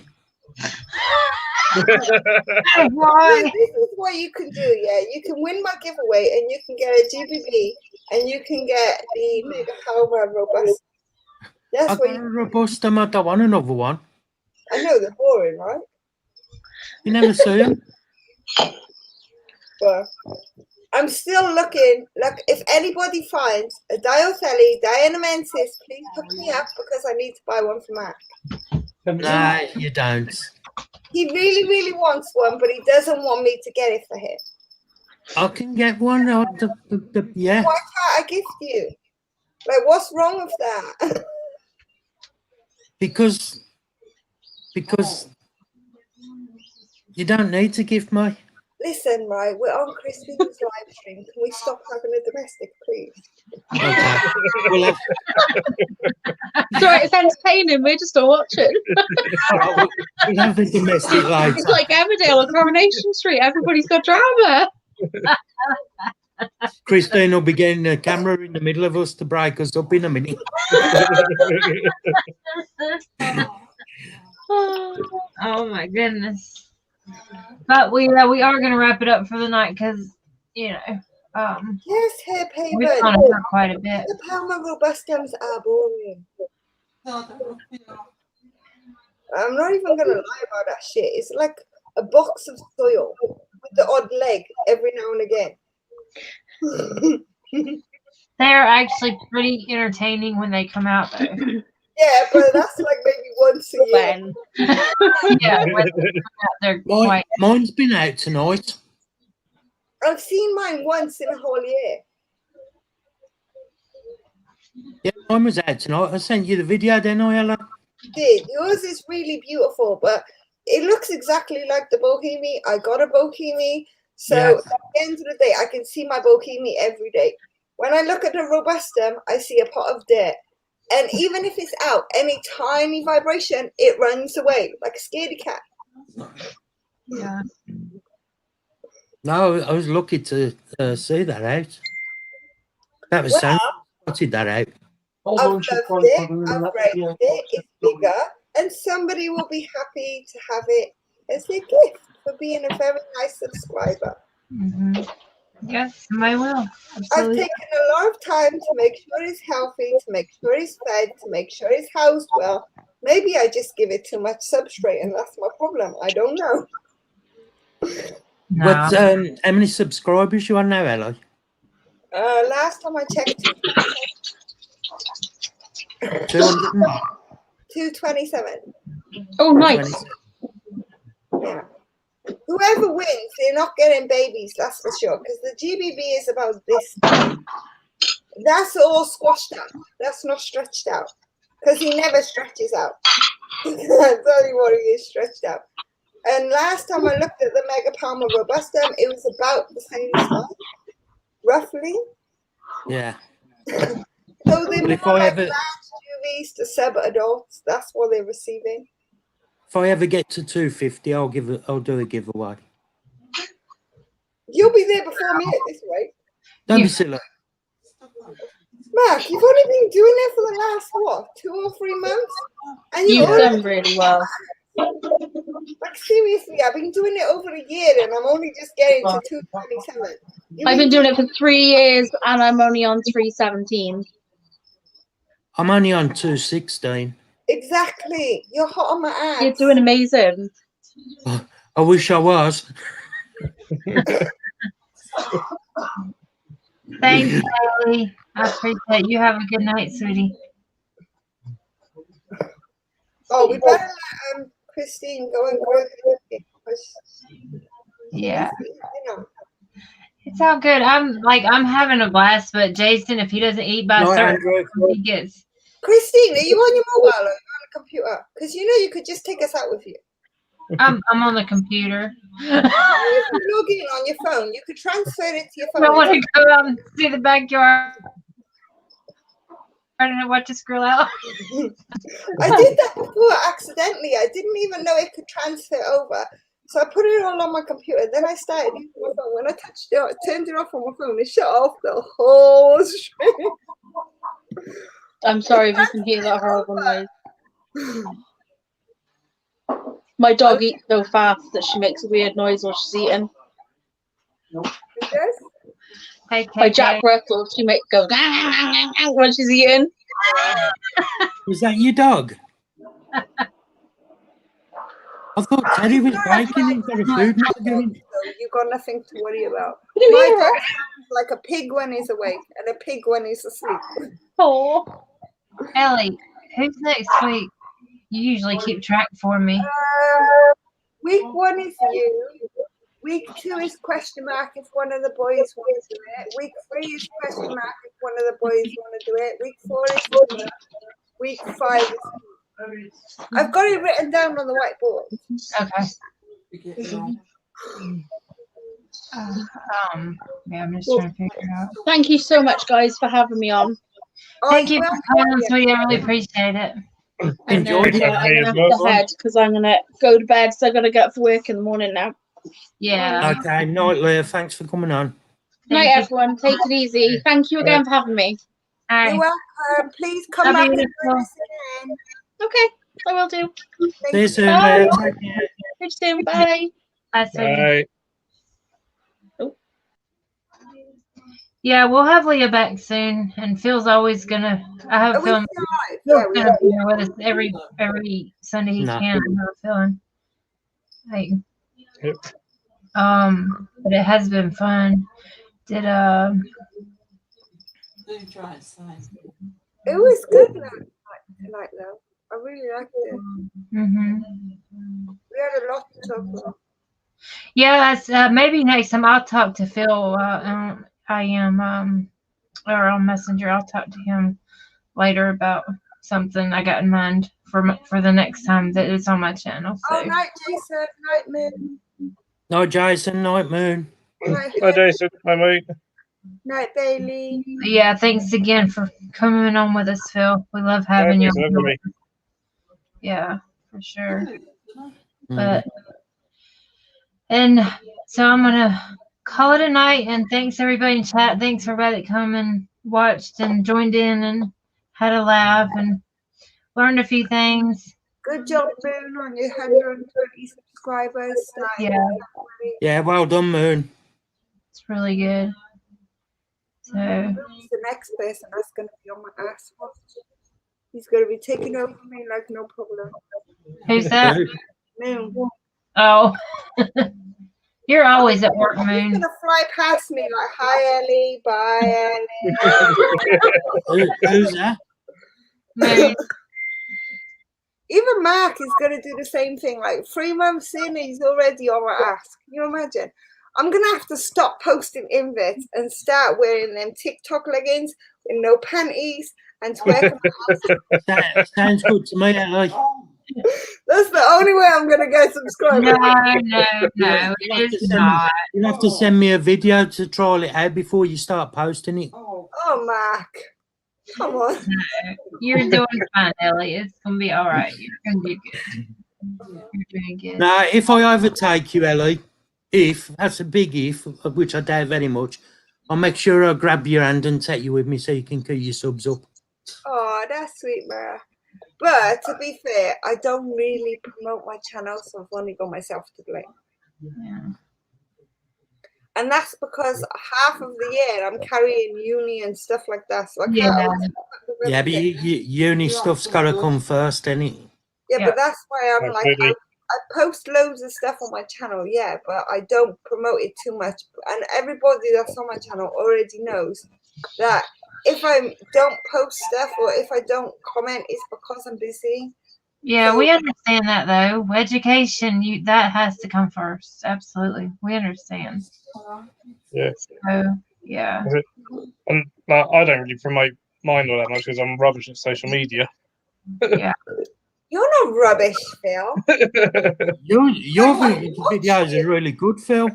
Yeah. So, yeah, I just don't promote myself. That's all. Thank you again, Leah. Thank you, Leah. Thank you, Leah. But honestly, Phil, like you message me every single day. I don't even know what I would do without your messages.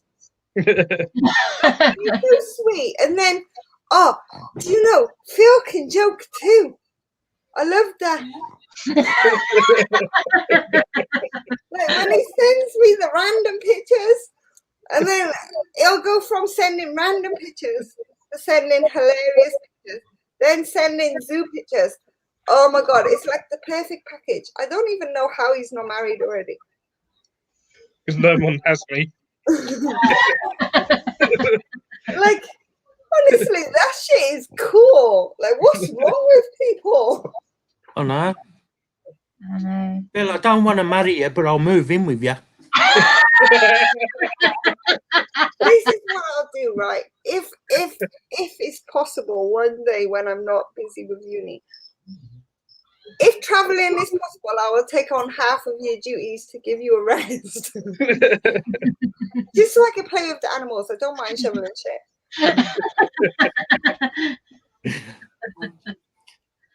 Yeah. I'm moving in with Christine and Jason.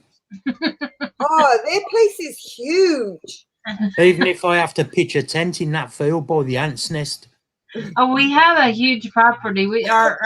Our house ain't big by any means, but we have a huge property, and I love that we have so much. We don't have somebody. The house isn't big. That's all right, Christine. My tent will look like you've had an extension built. That's right. There you go. Your house is bigger than ours. Like, honestly, if you move to the UK with the square footage that you already have, you would be like, do they expect me to live in a fucking box? Yeah, Like, literally, our place is yours, even if it's like whatever it is, right? It's like way smaller, like way smaller. Well, that's just the thing that me and Jason are like really okay with that. To be honest, we were actually looking into tiny houses, but the only reason we can't is because we have 5 dogs and the tarantulas. Yeah, but that's okay. That's why you would get it. Yeah. Yeah, but we're okay with smaller. I'm fine with that. I just, You know, the nice thing about having it smaller is less clean and there's less clutter. yes, you said that right. You said there's too much clutter here for sure. Yeah, you have only the necessities in small house living for sure. I did not have clutter until I bought spiders. And people are like, yeah, but spiders don't cause clutter. No, but keeping soil does. Keeping boxes does. Keeping everything you need for if you need to rehouse. What if you get a gift? What if you get a mystery box? What if you get this? Like, you never know what's going to happen. Like, this lovely human above me, Mark, the spider guy, right? He was like, oh, yeah, I've sent you a surprise. Whoop, whoop, whoop, whoop, whoop. That was amazing, right? Then he was like, yeah, you got something else coming. I'm like, what? He's like, yeah, you got something else coming. I'm like, you mean the one I'm already waiting for, or a new one again? Oh no, a new one again. Like, do you get what I mean? It's completely random. You do not know what's going to happen. So yes, spiders cause clutter. And you need that shit. Yeah, you do. You do. But does anybody else feel that, or is it just no, you're gonna have clutter because of all the stuff you need to keep the critters. I mean, but then it's with uni as well. Like, I need pens, I need notebooks, I need all this stuff. But then I figured out I didn't need half as much as I thought I would need. There you go. Less space for uni stuff, more space. Do you know what I've been doing?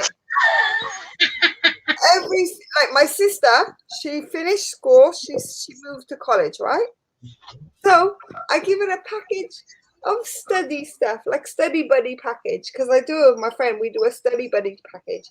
But because I got so much, I give her like 3 books of this, pens of this. Like I give her loads, and I still got like 75% of it I haven't used yet. Yeah. I give away so much. But honestly, I don't know. My cats are fighting in the dog's bed.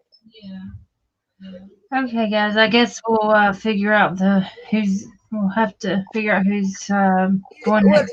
It's due for Leah's next. None of the boys want to do it. Okay.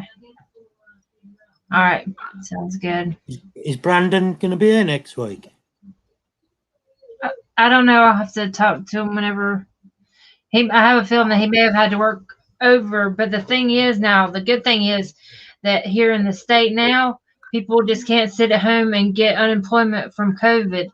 They have to actually do the proper turning in the records that's showing that they're searching and everything.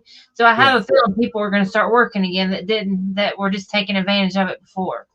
Because now they actually have to go through the process of turning it into the unemployment department, showing that they've applied for jobs. You know what would be really fun?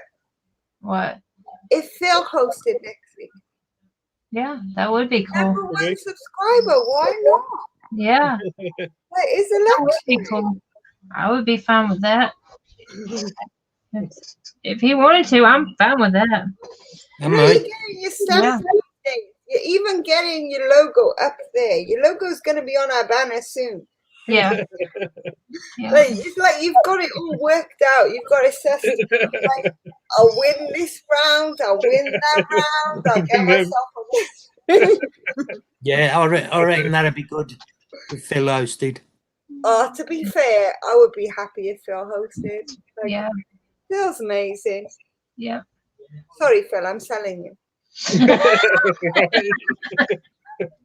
Yeah, we'll talk about it. We'll talk about it, and if he wants to, then we'll inform everybody. I don't want to put him on the spot, but yeah, we'll talk about it. If that's what he wants to do, that's what we'll do, and I'll make an advert for it, so it'll all be good. I just stuck him on the spot. But yeah, I really must go now, y'all. I'm sorry, but that's all right, Christine. Have a good night, Christine. Okay. Have a good night, Christine. Bye, y'all. See ya. Night, everybody. Night. All right.